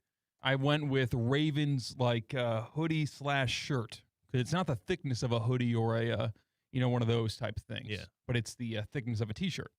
It's all about the thickness. Mm-hmm. It's all about the thickness. That's what I've learned that in 2026. Another thing I learned, you talked about not wearing shirts on back-to-back shoots. I'm shooting this show, Pull Up to the Palm Beaches, which will be on Destination America with Jeff and Heather. It's a great show. We go place to place, like a sports tourism show. And I need to start putting shirts to the side that I wore on previous episodes because we'll shoot episodes like once every week or so, once every weekend, maybe once every 2 weekends. And now that it's getting colder, I have a couple of go-to cold shirts, and I wore the same shirt for back-to-back shoots. You never want to wear the same thing twice. And it's going to be in that show. It's going to be in that nationally shown show to drive sports tourism to Palm Beach County, and it's going to be my big doofus face wearing the same green button-down shirt on 2 different episodes. Ooh, that's I hope brutal. and I hope it's not one of those episodes where it's like, because sometimes it's 2 different shoots are in one episode. So I don't know how it's going to play out. But I hope that's not the case either, because I think it's also going to be clear they're not the same day. So I'm already having anxiety about that. So just be on the lookout and give me grace. How have you guys handled the cold? Decently. So this morning shoot, it was inside and outside. We were shooting at the Boca Raton. Beautiful place. Lovely place. How can you ever complain when you're at the Boca Raton? And for the outside shoot, we were riding around in those cute little pink cars that people ride in Boca Raton. What they're called? Mofies, I forget. I've never heard of that. I don't even know what you're referring These to. little I know. I can picture it. Yeah. I don't know what it's called. It's like these little electric cars that can drop top, and it's kind of like a golf cart size, but it's a car. We were riding around in those things, and it was cold as hell because the wind hits you when you're riding around with the top dropped, and it's cold, and the wind is gusting, like you're freezing your tail off. Mm-hmm. I also swung a golf club today for the show. Nice. Very good. I didn't embarrass myself. We're going to play golf this week at some point. We are. It's going to be chilly in the morning. That's the the problem. thing, bro. That's going to suck. I was in Tampa yesterday, for the Stadium Series, the hockey game, the Tampa Bay Lightning versus the Boston Bruins. How was that? It was electric. Yeah. It was an amazing game. I don't know if you saw any of Of course it. I There did. was a goalie fight. Yeah. I got to see that in person. That was amazing. The Lightning actually scored in the first 11 seconds of the game. I saw that. So I had the game on, actually, but I just wasn't paying attention. Yes, so they Looked scored. up, and they were already up 1-0. Yes, already 1-0. Then Boston came back, and it was 5-1. And then it was crazy, though, because you think, like, okay, this is about to be a blowout. And then the Lightning came back. We went into overtime. What? And then we went into a shootout, and Lightning won. What a show. It was insane. What a game. Tim McGraw was the performer there. All right. That was awesome. Man. It was an awesome night. It Big was Tim an awesome McGraw game. girl? Yes, I do like Tim McGraw a lot. Okay. But I was very proud of myself because I have a lot of friends this past week who were prepping me to be in the cold and to be outside because it was at Raymond James Stadium. Right. So all outdoors, and there's possibly going to be flurries this weekend there because of how cold it was. Perfect time for a hockey game, by the way. Yes, perfect lined time. up. Yeah, it was awesome. And so all my friends were helping me be prepared to not turn into a popsicle. Right. So I had on 3 layers for my top. I had on 2 layers for my pants. I had on socks. I bought some knockoff Uggs.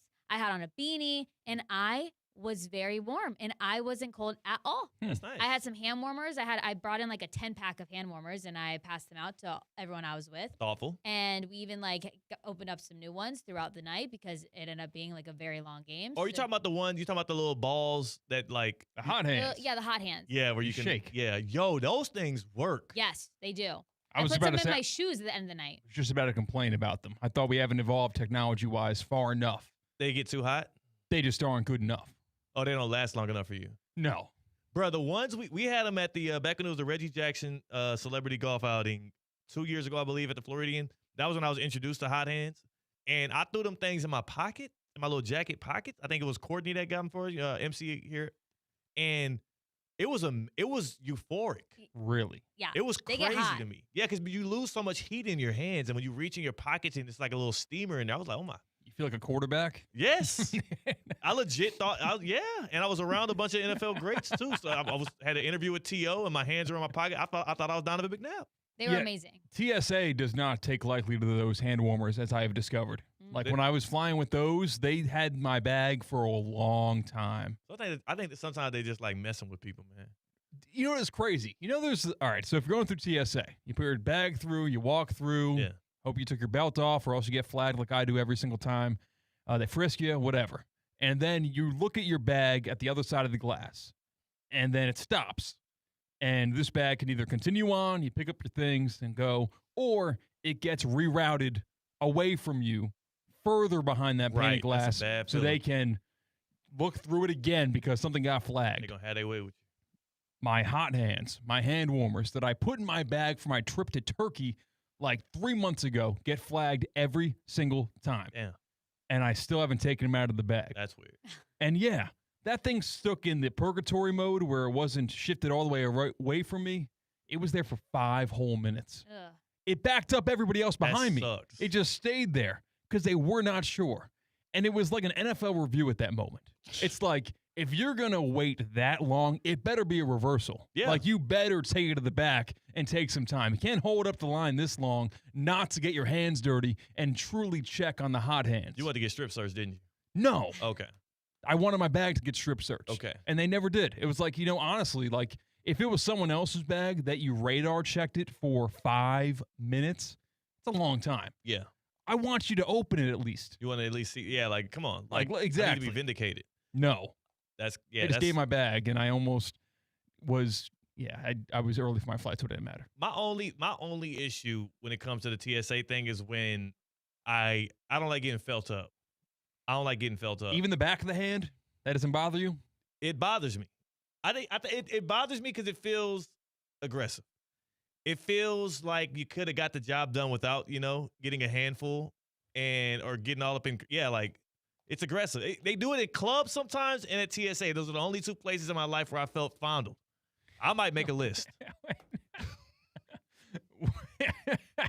Well, we'll have to wait until Friday's HR complaints Yeah. to hear about my list. Okay. No, I thought, but whenever my belt goes off and gets flagged, they have to like touch the inside of my waist and do that, and that's kind of whatever. Yeah, it's I don't not bad. complain. No, but they have I don't know what it is, but I'll get flagged a lot. I get flagged. It used to happen a lot more actually, but yeah, and I have to get the whole. Do you have a lot of metallic waistbands? Like what? I don't know. No, I don't think so. Huh. But I don't like how they get families get to walk through the non-hands up one. Right. That feels a little bit like, come on now. Yeah. A child can't raise his hands over his head. Yeah, you can. How do they? I think it's just families and when it's convenient. Yeah. Yeah, I feel like every time I've seen people just go through that, it's just like convenient. Like, hey, come on, yeah, like. Yeah, sometimes the line's being held up, bottleneck. Let's just, you know what? This flight's okay. That kind of pisses me off. Right. Because I'm like, oh, you could just do that at any time. Exactly. Yeah. You could just let 20 people through. Uh-huh. That doesn't feel very secure. That doesn't feel very like. So why are we wasting my time? Why are these? Okay, you know what? I'm not going to get into this. In the box. They do a great job. I asked you guys I don't wanna be about flagged. I asked you guys about the cold earlier because I saw this video on it wasn't on the news. It was on my morning scroll, and it was so cold. I need a brick update, by the way. Yes, you will get a brick update. This guy was laying in the middle of a Floridian parking lot, and he made a blanket out of frozen iguanas. And we're watching right now on YouTube. These are stunned frozen iguanas, alive and well, but just, frozen. That like is they're in like hibernation mode. Oh. And he's just chilling on the floor at Stacks. That's his at. And he's just chilling there. Is that what he's known for doing? Is making stacks? Or I've never met this guy. It's my first encounter with him. I saw this video and I thought it was was it Cuban Tarzan? His Iguana King, yeah. Our. Not mine. Okay. Yeah. Yeah, he's just hanging out there, Nice and laugh. it confused me. And I thought it was like fake. I thought it was AI, like everything these days. But no, he was just laying in a parking lot with what might have been 40 different frozen iguanas on top of him. No, That's no, disgusting. thank you. That is disgusting. See any iguanas frozen? It was pretty chilly I over the haven't weekend. seen any. Have you? I haven't. Frozen iguanas, Palm Beach Cardinals jersey. I'm looking forward to getting one of those and going to the stadium and seeing them play in the Florida State League this spring at Roger Dean Chevrolet Stadium. I didn't see any frozen iguanas yet. Yeah, I Haven't guess they seen were them. hiding. I don't know. I didn't see many this time around Well, either. also, I feel like you have to like, you run into, have you been golfing yet? Not in the deep freeze. No. Well, once. Yeah, Probably I if you played on golf- Thursday. If you golf, did you go to one of those courses that has the iguanas out there? Not one like in Lake Worth Beach. There's one that has a lot of iguanas. I know which one you're talking about. Yeah, I did not play there, but in Boca Raton, did not see any iguanas on that course in general. So maybe they were all frozen and hidden. I don't know. That's what I'm saying. They don't always freeze in the middle of the street. Sometimes they just freeze in their forest. I would love to see one. You would? I want to see one. Like in person? Little Yeah, I cool, wanna no? walk What are you past gonna do? I don't know. I've just never seen one. I saw a frozen lizard. It wasn't as cool. You sure wasn't dead? Yeah, maybe. Yeah, like Tina, a lizard's kind of small. I kind of don't like how giddy you are to see this stunned, paralyzed Because animal. we talk about frozen iguanas and how it's such a big deal here. Like when it gets cold, they fall out of trees, but I've never seen one.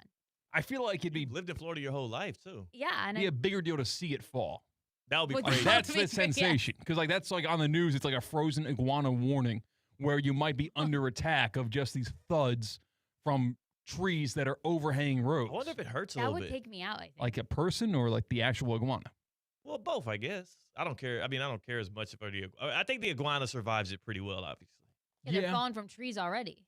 Good point. They got to get hardened from that. But like a person getting knocked in the head by an iguana, that could be an issue. I think I would fall over. I think it would ruin my week. Well, yes. I don't think I would be the same ever again. I would never be able to walk over tall trees again without like being in fear. You know what I'm saying? I would have PTSD from that. Yeah, I guess so. Saw a gator when I played golf a couple weeks ago. That was nice. Kind of tossed a bad ball to see if it would flinch. Did it? No. It just So you kind of just lost hit the it ball? and it settled right by its foot. Yeah. That is such an alpha move by that gator. Mm-hmm. Did you feel small after that? Yeah, I felt insignificant. Yeah. Absolutely. I felt I was in his domain and not the other way around. Like it was almost like him spitting at you. Yeah. Maybe next time he'll be frozen. Yeah. Like gators, they're cold-blooded too. Why don't they freeze? Maybe they do. We just don't talk about it as much because they don't climb into trees like that. Right. They're probably in the water. I mean, water gets colder. That's a good point. Tina, what's the cocktail today? So I was in Tampa this weekend, Nice. just yesterday, but this weekend in Tampa was Gasparilla. Nice. How'd you like that? I didn't go to Gasparilla. Okay. That was Saturday. All right, But I got to be honest. Can I ask a question? I hope I have an answer. What's Gasparilla? So Glad you asked. I don't know either. I thought it was a bowl game this whole time. it is a bowl game. Okay. I don't know. Like, I feel like the exact Nobody knows what answer, Gasparilla is. But all I know is that there's a parade, there's pirates, you throw beads, and how I does feel like nobody know it's what like it's like Gasparilla is? Mardi Gras in a way. It's a But pirate it's Tampa, Mardi Gras? It's pirate themed. Okay. I don't know. I Is really it don't new? know. Is it new? Has this been happening Forever. People A been long doing- time. Gasparilla is so is that why the Tampa Bay Buccaneers are all piratey? Is Well, like Tampa a pirate city? I think the Gulf is very pirate-like laden, no? I didn't know that. East Carolina has the Pirates too, and they're on the East Coast, and then, Hampton University Pirates. So the pirate schools are always on the coast, but that's more Atlantic coast. The Tampa's in the Gulf Coast, so I'm kind of confused. Gasparilla is a massive annual pirate-themed festival and parade in Tampa, Florida, held since 1904 Wow. to honor the mythical pirate Jose Gaspar. But it feels like people Flying just Dutchman. people just started talking about this guy or this event No. this year. No, This is the I went first to year it I've a heard few about years it. ago. But this is the I didn't first make year it to the parade. So it's a big deal. Yeah, it's a big deal. It's Yes. the first year I've heard people like really talking it up though. Yes. Like, why this year? I don't know. Is that like a secret meeting I there? think it's because we had people in our office. Multiple people in our office went Okay. or were planning to go, and so that's maybe why you just heard it. Yeah, we had an This influx of young people in Yes. this office Oh, in the yeah, past young 3 people now, years. yeah, So yeah. now Yes. young people are going exploring the world. They're doing young people in Florida things. Exactly. And Gasparilla is one of those things. And Tina, you're kind of young. You made it out there. I did not go. I went a few years ago. I didn't make it to the parade. But this weekend was Gasparilla, and I did a pirate-themed cocktail. Still got it. No, she doesn't still have it because she went and she didn't go to Gasparilla. She was I just see. It got closer than you or I. How about that? Yeah. You still got it, but you didn't prove that this weekend because you didn't go to the Gasparilla. No, I had plans Yeah. on Saturday. Were your plans more adventurous than Gasparilla? Yeah, I went to another hibachi party. That's not. Hibachi dinner. That's some washed behavior. I've owned Are you a two washed queen? What? Are you a washed queen? No, I don't like that. That sounds rude. I'm a washed king. What? Washed king? Yeah. Can you So explain? so you're the opposite of a washed queen. Washed? Like you all right, so put it to you like this. Well, I mean, the opposite of washed is dirty. So that's where I was getting at there. It's a weird way to put it.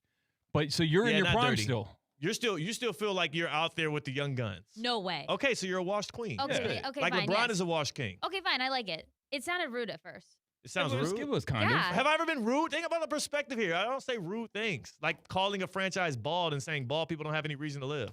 I had to explain that the other day because someone in the office doesn't listen to our show who's on the radio, and they didn't know what we were talking about. When Well, they're really busy thinking of things.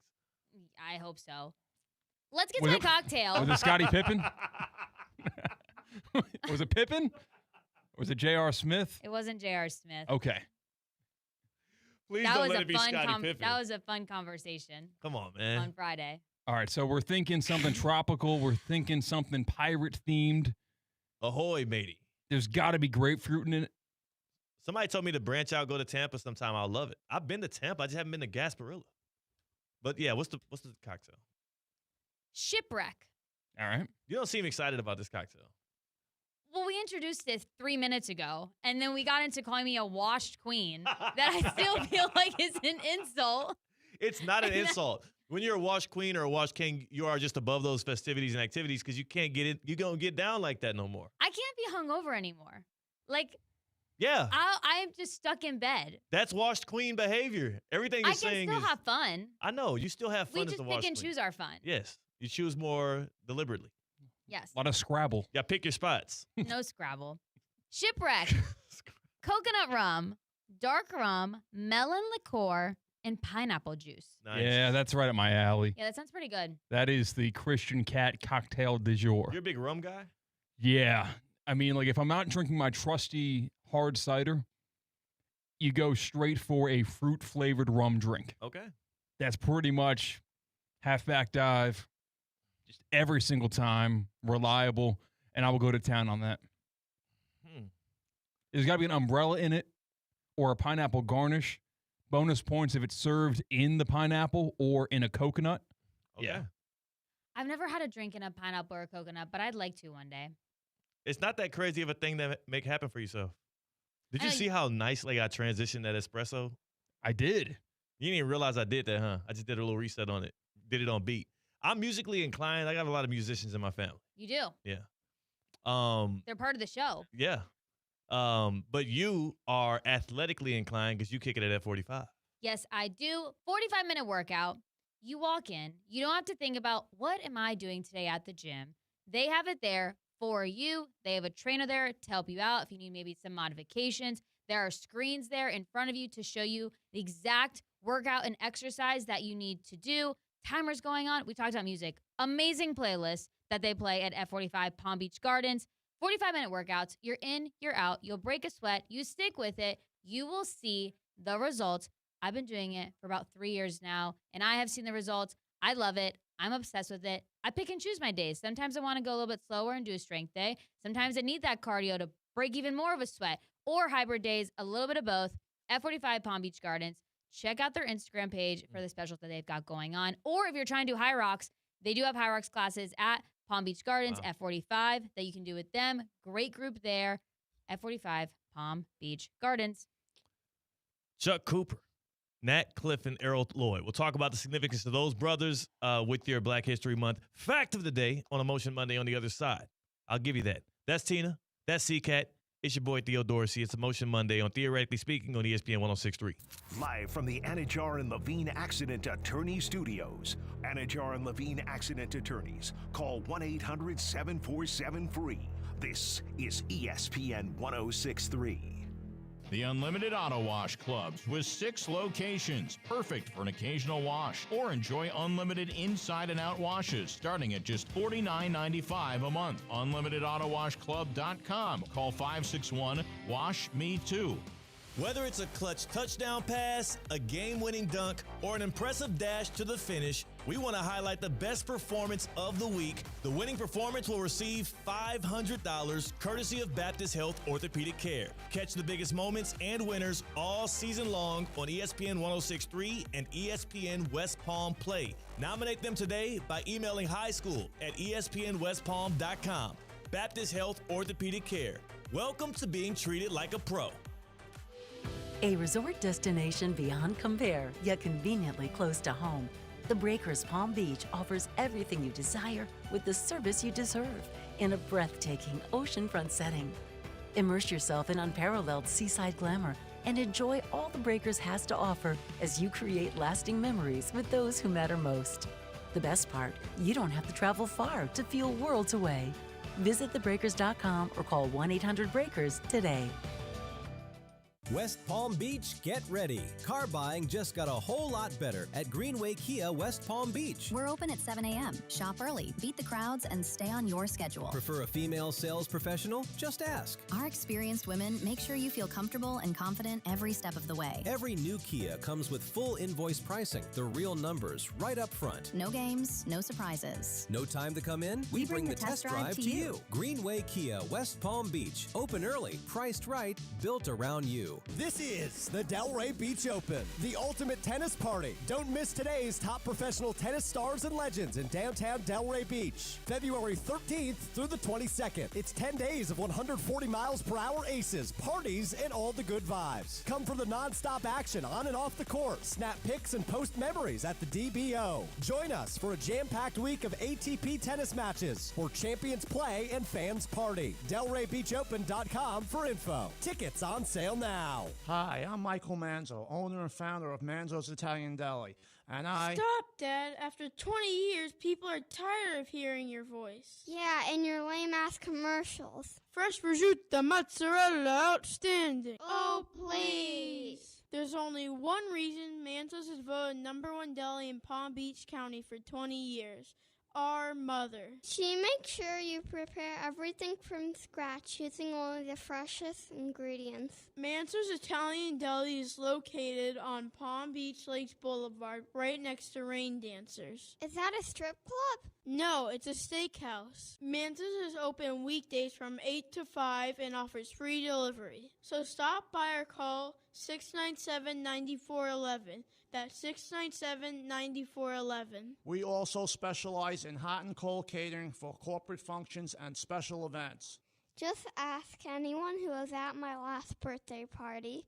Hi, I'm Janice Ridenour from J. Zello & Associates. For nearly 30 years, my firm has worked alongside business owners and their teams, helping them truly understand QuickBooks with clear accounting guidance, proven workflows, and hands-on training. We offer customized QuickBooks Online training delivered in a supportive, judgment-free environment so you can learn at your pace. If you're stressed about your books, you don't have to be. Get trained, get confident, get it right. And when you need ongoing support or you'd rather have it done for you, our experienced team is here to help. Visit jzolo.com and schedule your free consultation today.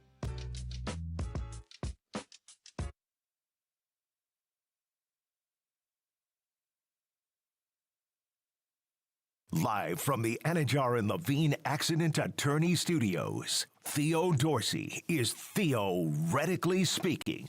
Streaming live on YouTube, here's Theo Dorsey. That's right, we are live on YouTube. You can play your smart speaker, say, hey, play smart speaker, play ESPN 106.3, and then it'll do it. Theoretically speaking here from 2 to 4, kicking it, Russo and Rizzo 4 to 6.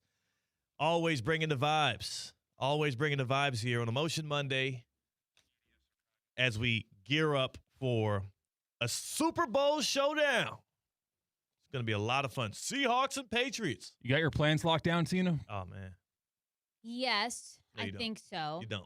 No, I do. It's one of my besties' birthday. So they're doing a Super Bowl party so that all the men can watch football, and then us ladies will hang out and celebrate her birthday. What about the people that work for ESPN West Palm? What are they doing? You. Me? And you're acting like you're not going to watch the Super Bowl. You're going to watch the Super Bowl. I'm going to watch the Super Bowl. I'll be doing both. What does the ladies' room look like at the Super Bowl watch party? I don't know. This is the first time her birthday's been on the Super Bowl. Oh, it's her birthday. It's her birthday. Huh. That's right, Theo. Next- Your anniversary weekend. I can't wait for next year when the Super Bowl is on Valentine's Day. That's going to be cool. Is that going to be cool? Yeah, it'll be fun. It'll be fun. Women can't think they're that important, can they? I mean, get a load of yourselves, huh? You know, you got the anniversary day and you've got your birthday. You don't need Valentine's Day when it's going to conflict with the Super Bowl. Am I nuts?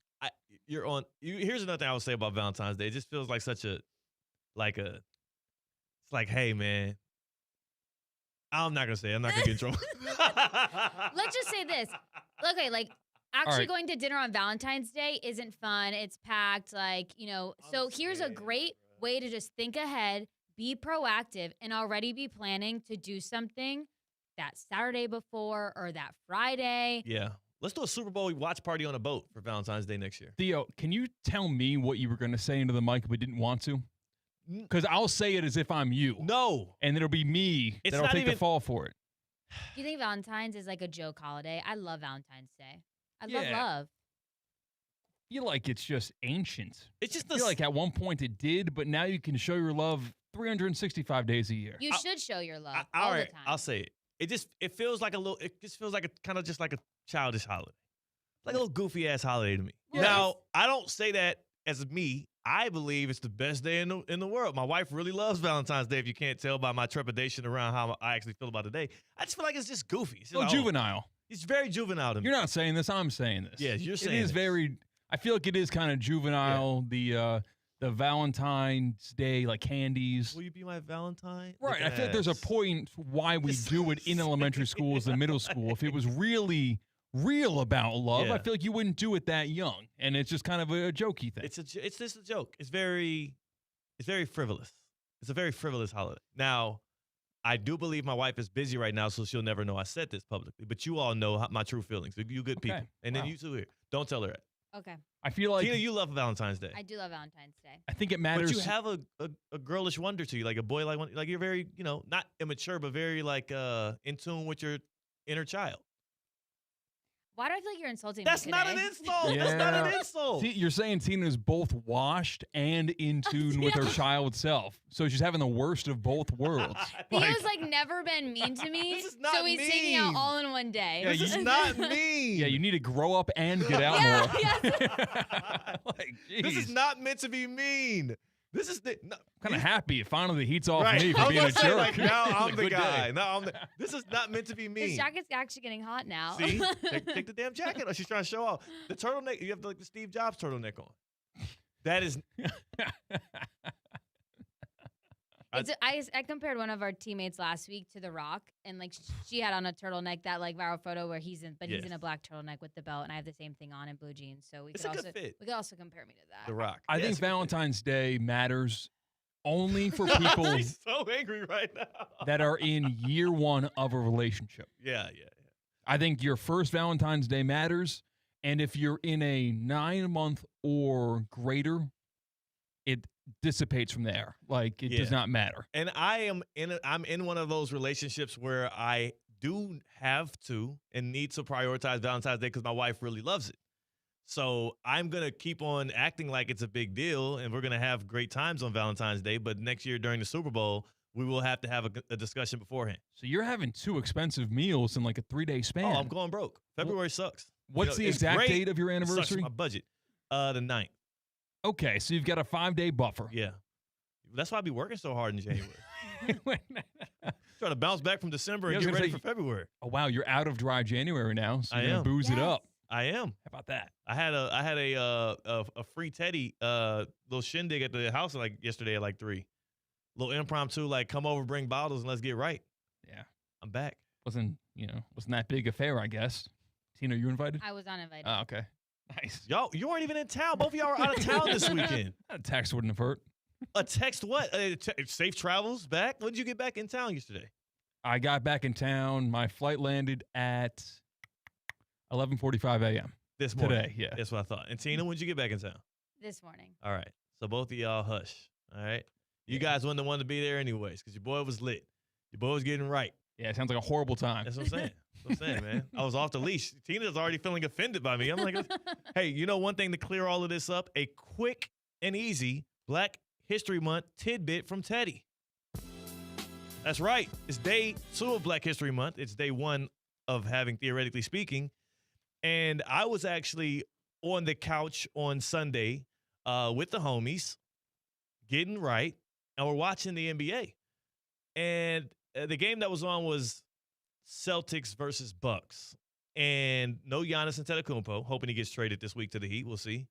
But the one stark, weird difference in this game was we were looking at the jerseys. We're like, what the hell? 1950. Both teams had these black 1950 patches below the numbers on their jerseys. And I felt ashamed to realize what 1950 stood for and that I did not previously have this information beforehand. So the NBA is an inaugural Pioneers game, and 1950 was the year in which the NBA was actually integrated.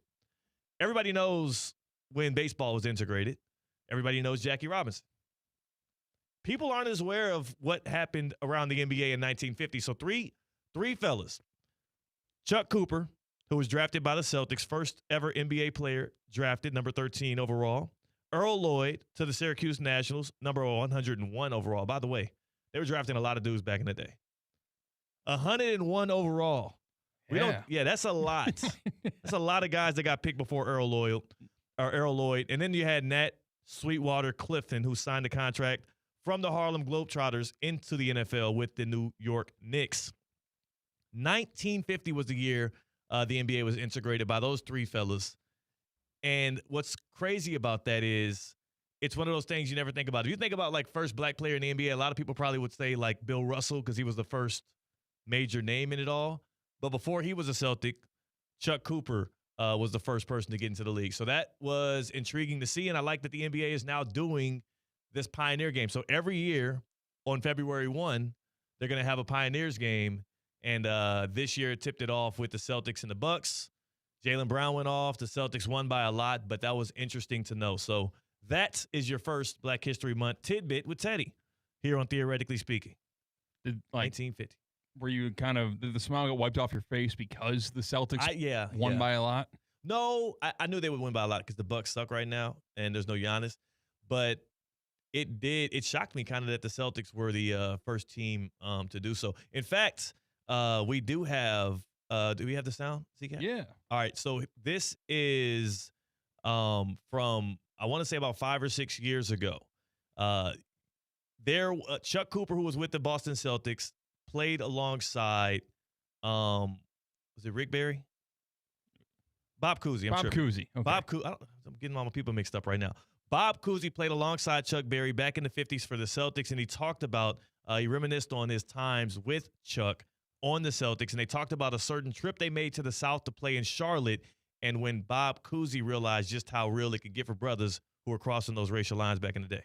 Chuck's from Pittsburgh. He thinks he's pretty cool. I'm from the Big Apple, man. I think I'm really sophisticated. First time either one of us, we go, big white sign, colored, another one white. We had never been exposed. We'd never seen that before. What was that like? I mean, first time well, seeing that. I teared up because by now he and I, as I say, were pretty good friends. I was ashamed to be white. I didn't know how to explain it, and I even now I get emotional thinking about it. How do you feel with a good friend run into this kind of overt racism and explain it? It's unexplainable. That's just part of what players had to go through back in the day, not being able to travel with, stay in hotels with, or eat at, or use restrooms in the same places, but they were able to hoop together. And that endurance that they put up with is the very reason why we have today the LeBron Jameses, the Steph Currys, the Jaylen Browns, the Victor Wembanyamas of the world in the NBA. So that's your tidbit, and I will say I do like the word he used there. He didn't say guilt. He said shame because he didn't have anything to do with it, but he just felt ashamed because of what was happening to his friend. Wow. Little Black History Month tidbit for you on a Monday, on Emotion Monday here on Theoretically Speaking. And it's not just a tidbit. It is something that is essential to the soul, especially here in Palm Beach County. EDSisyes.com. EDS Air Conditioning and Plumbing is the place to be and the people to go with. And I know there's a lot of people over this weekend that realize, oh, I don't have heat. Mm-hmm. My heat don't work. Mm-hmm. Space heaters getting bought up around the county because people just now realizing, oh, this thing has not worked in years, actually. You would know that if you had EDS Air Conditioning and Plumbing. It's not just about the cooling, but they can also help you with the heating of your home. EDSisyes.com. Log in. Find out if you're a qualified customer because right now you can get 0% interest financing for 60 months for those qualified customers. Don't get blitzed by an AC surprise breakdown. EDS is offering you an offer of a lifetime, 60 months to qualified customers, interest-free. That means you don't have to settle for cut-rate jobs that cost you more later. You got real value, trust, and everyday savings. Put EDS Air Conditioning and Plumbing in your starting lineup. EDS is yes. Visit EDSisyes.com. The good people want to take care of you. Year 20 in the biz. Year 20 taking care of the good people in this area. EDSisyes.com. More Theoretically Speaking on the other side. Plus, who I learned was the GOAT over the weekend. The unhindered, unmitigated GOAT. I'll tell you. That's C-Katt, that's Tina. I'm Theo Dorsey. We're Theoretically Speaking on ESPN 106.3. Live from the Anajar and Levine Accident Attorney Studios. Anajar and Levine Accident Attorneys. Call 1-800-747-FREE. This is ESPN 106.3. Experience the world's premier equestrian event right here in Wellington, Florida. The Winter Equestrian Festival brings together Olympic and world champion riders and horses from all around the globe for 13 weeks of elite international competition and unforgettable moments. Don't miss the iconic Saturday Night Lights, high-energy show jumping, incredible atmosphere, and excitement under the lights. Now through March at Wellington International. Visit wellingtoninternational.com for more information. Wellington International, where champions are made. Ready to level up your training? F45 Palm Beach Gardens is an official High Rocks training center with a 12-week program designed to build strength, endurance, and confidence, leading right into High Rocks Miami this April. And if you're looking to kickstart your results now, join in on the Transformation Challenge that runs February 2nd through March 18th, focusing on weight loss and muscle gain. If you're serious about results, this is where it happens. Join us at F45 Palm Beach Gardens. Mondays just got better for the men of Palm Beach County. Unlimited Auto Wash is offering $5 off any wash every Monday at all 6 convenient locations. Men's Monday at Unlimited Auto Wash. Don't miss it. Football's biggest game is here, so make sure the only heat is on the field. Keep your home in the win column with EDS Air Conditioning. Right now, qualified customers can get 0% interest for 60 months on a brand new AC. Hot streaks belong in the postseason, not in your living room. With over 800 Google reviews and a 4.8 star rating, EDS has been the trusted MVP since 2006. Visit EDSIsYes.com today and schedule your service now. Stay cool for the biggest game of the year. Live from the Anajar and Levine Accident Attorney Studios, Theo Dorsey is theoretically speaking. Streaming live on YouTube, here's Theo Dorsey. C-Katt, man, you've been swinging the 6. I know we're going to go golfing this week. Yeah. I know we're going to go golf. I can't have you embarrassing me out there, though. Dude, I am much better than the last time we played golf, and it's all thanks to the Kaiser University Golf Coaching Center. It's right in West Palm Beach. It's on the flagship campus, the home of 27 different national championships won in that athletic department. Right next to the football field is the driving range. They've got the best facilities, tools, and most of all, coaching in the area. Coach Pete, Coach Evan have gotten me right. They've shaved 14 strokes off my handicap, and we've been working together for less than a year. KaiserGolfCenter.com, KaiserGolfCenter.com. They're the reason why I shot an 87 a couple of weeks ago, and you know what? My goal of breaking 85 in 2026, I might have to adjust that to breaking 80 because Kaiser Golf Center's got me right. KaiserGolfCenter.com. Get your lessons today. Don't waste your time without them. KaiserGolfCenter.com. You'll be glad you did. The Los Angeles Lakers are 29-19, 6th place in the West. The Dallas Mavericks are 19-30, 11th in the West. The Lakers happy with Luka Doncic. The Mavericks reportedly have Anthony Davis on the trade block already. I mentioned all of this because today is the 1-year anniversary of the most shocking trade in modern sports history when Doncic was traded in the middle of the night for Anthony Davis and other parts from the Dallas Mavericks to the Los Angeles Lakers. It cost Nico Harrison his job. It cost a lot of Mavericks fans their sanity. And apparently, though it gained the Mavericks Cooper flag because they tanked out and had a good draft pick, it apparently has also cost their near future because they haven't been any good as of late. Yeah, Cooper flag has been good, though, right? Since they're so kind of out of it, they're not worried about – they're just letting Cooper Flag go. Like, he's their A guy, isn't he? He had the most points ever for a teen on Thursday night of last week. Yeah, Cooper Flag has been balling. Jason Kidd has decided I'm going to put the ball in his hands, allow him to be a playmaker, decision maker, and it's been fun to watch. It hasn't resulted in any wins, but over the past 2 games, he had 49 points on Thursday night against the Hornets, 20 for 29 from the floor. And then on Saturday against the Rockets, 34 points, 12 boards, 5 assists. He was 13 for 25 from the floor. He was all over the place. He's always been a good and a plus defender, but now he's opening up his offensive game more, and it's going to help him down the line. It is. Slid it in right before Black History Month, too. They did. They did. They did. Has he played, like, since then? He has not played during Black History Month. Cooper Flag is not. Respectful. But so he's being respectful. No, the schedule. Okay. Yeah, it's just a scheduling thing. He's not holding out his services during. I thought he said, you know what, I'm just going to listen. He said, I'll be passive in this. I will take heat. He had some high spots though in January. Was this 42 points? Oh, it was at Utah though. So he felt like it was we're in Salt Lake City. We at home now. Hey man, you know where I'm finna be at home, man? Just a little bit. Less than was it 2? We're in weeks? February now. We're in February. We're in the month that the PGA Tour is coming back to Palm Beach County. Brooks Koepka's gonna be in the crib too. I know. Big deal. The Cognizant Classic in the Palm Beaches is coming up. In fact, there's a media day coming up, C-Katt. Okay. And I have pitched the idea that you play the bear trap. Oh, yeah. You play the bear trap for ESPN South Florida's YouTube page for golf. Would you be in on that if we could hook it up? I would be more than in on that. And I can't pitch myself for that because that feels selfish. Yeah. You know, because I really want to do that. Yeah. I am going to try to make that happen because most importantly, I don't want me to be the one doing that. So The Cognizant Classic in the Palm Beaches, though, you'll see the pros playing February 25th through March 1st. It is all of the action. It is all the noise out here in Palm Beach County. Can't wait to see you there. We're going to watch PGA Tour players take on the Bear Trap, one of the toughest stretches in golf, all while enjoying elevated activities around every corner. The tickets are available right now. TheCognizantClassic.com. They are on sale. Visit TheCognizantClassic.com to check out ticket options for every single golf fan. If you want a more upgraded experience, you can check out the premium hospitality areas like the Shoreline Suites, the 1909 Terrace. Those are very steady, very amazing amenities to be able to take part in. But, of course, the energy's in the Bear Trap. That's where we'll be at. Beer, wine, and soft drinks come with it. It overlooks the iconic 17th hole. It's amazing. TheCognizantClassic.com. Pull up on us.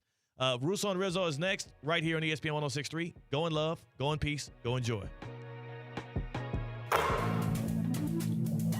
Good Karma Brands is proud to be an equal opportunity employer, providing equal employment, development, and advancement opportunities to all teammates and applicants. To learn more about careers with us, please send an email to talentacquisition@goodkarmabrands.com. That's talentacquisition@goodkarmabrands.com. Whether it's a clutch touchdown pass, a game-winning dunk, or an impressive dash to the finish, we want to highlight the best performance of the week. The winning performance will receive $500 courtesy of Baptist Health Orthopedic Care. Catch the biggest moments and winners all season long on ESPN 106.3 and ESPN West Palm Play. Nominate them today by emailing highschool@espnwestpalm.com.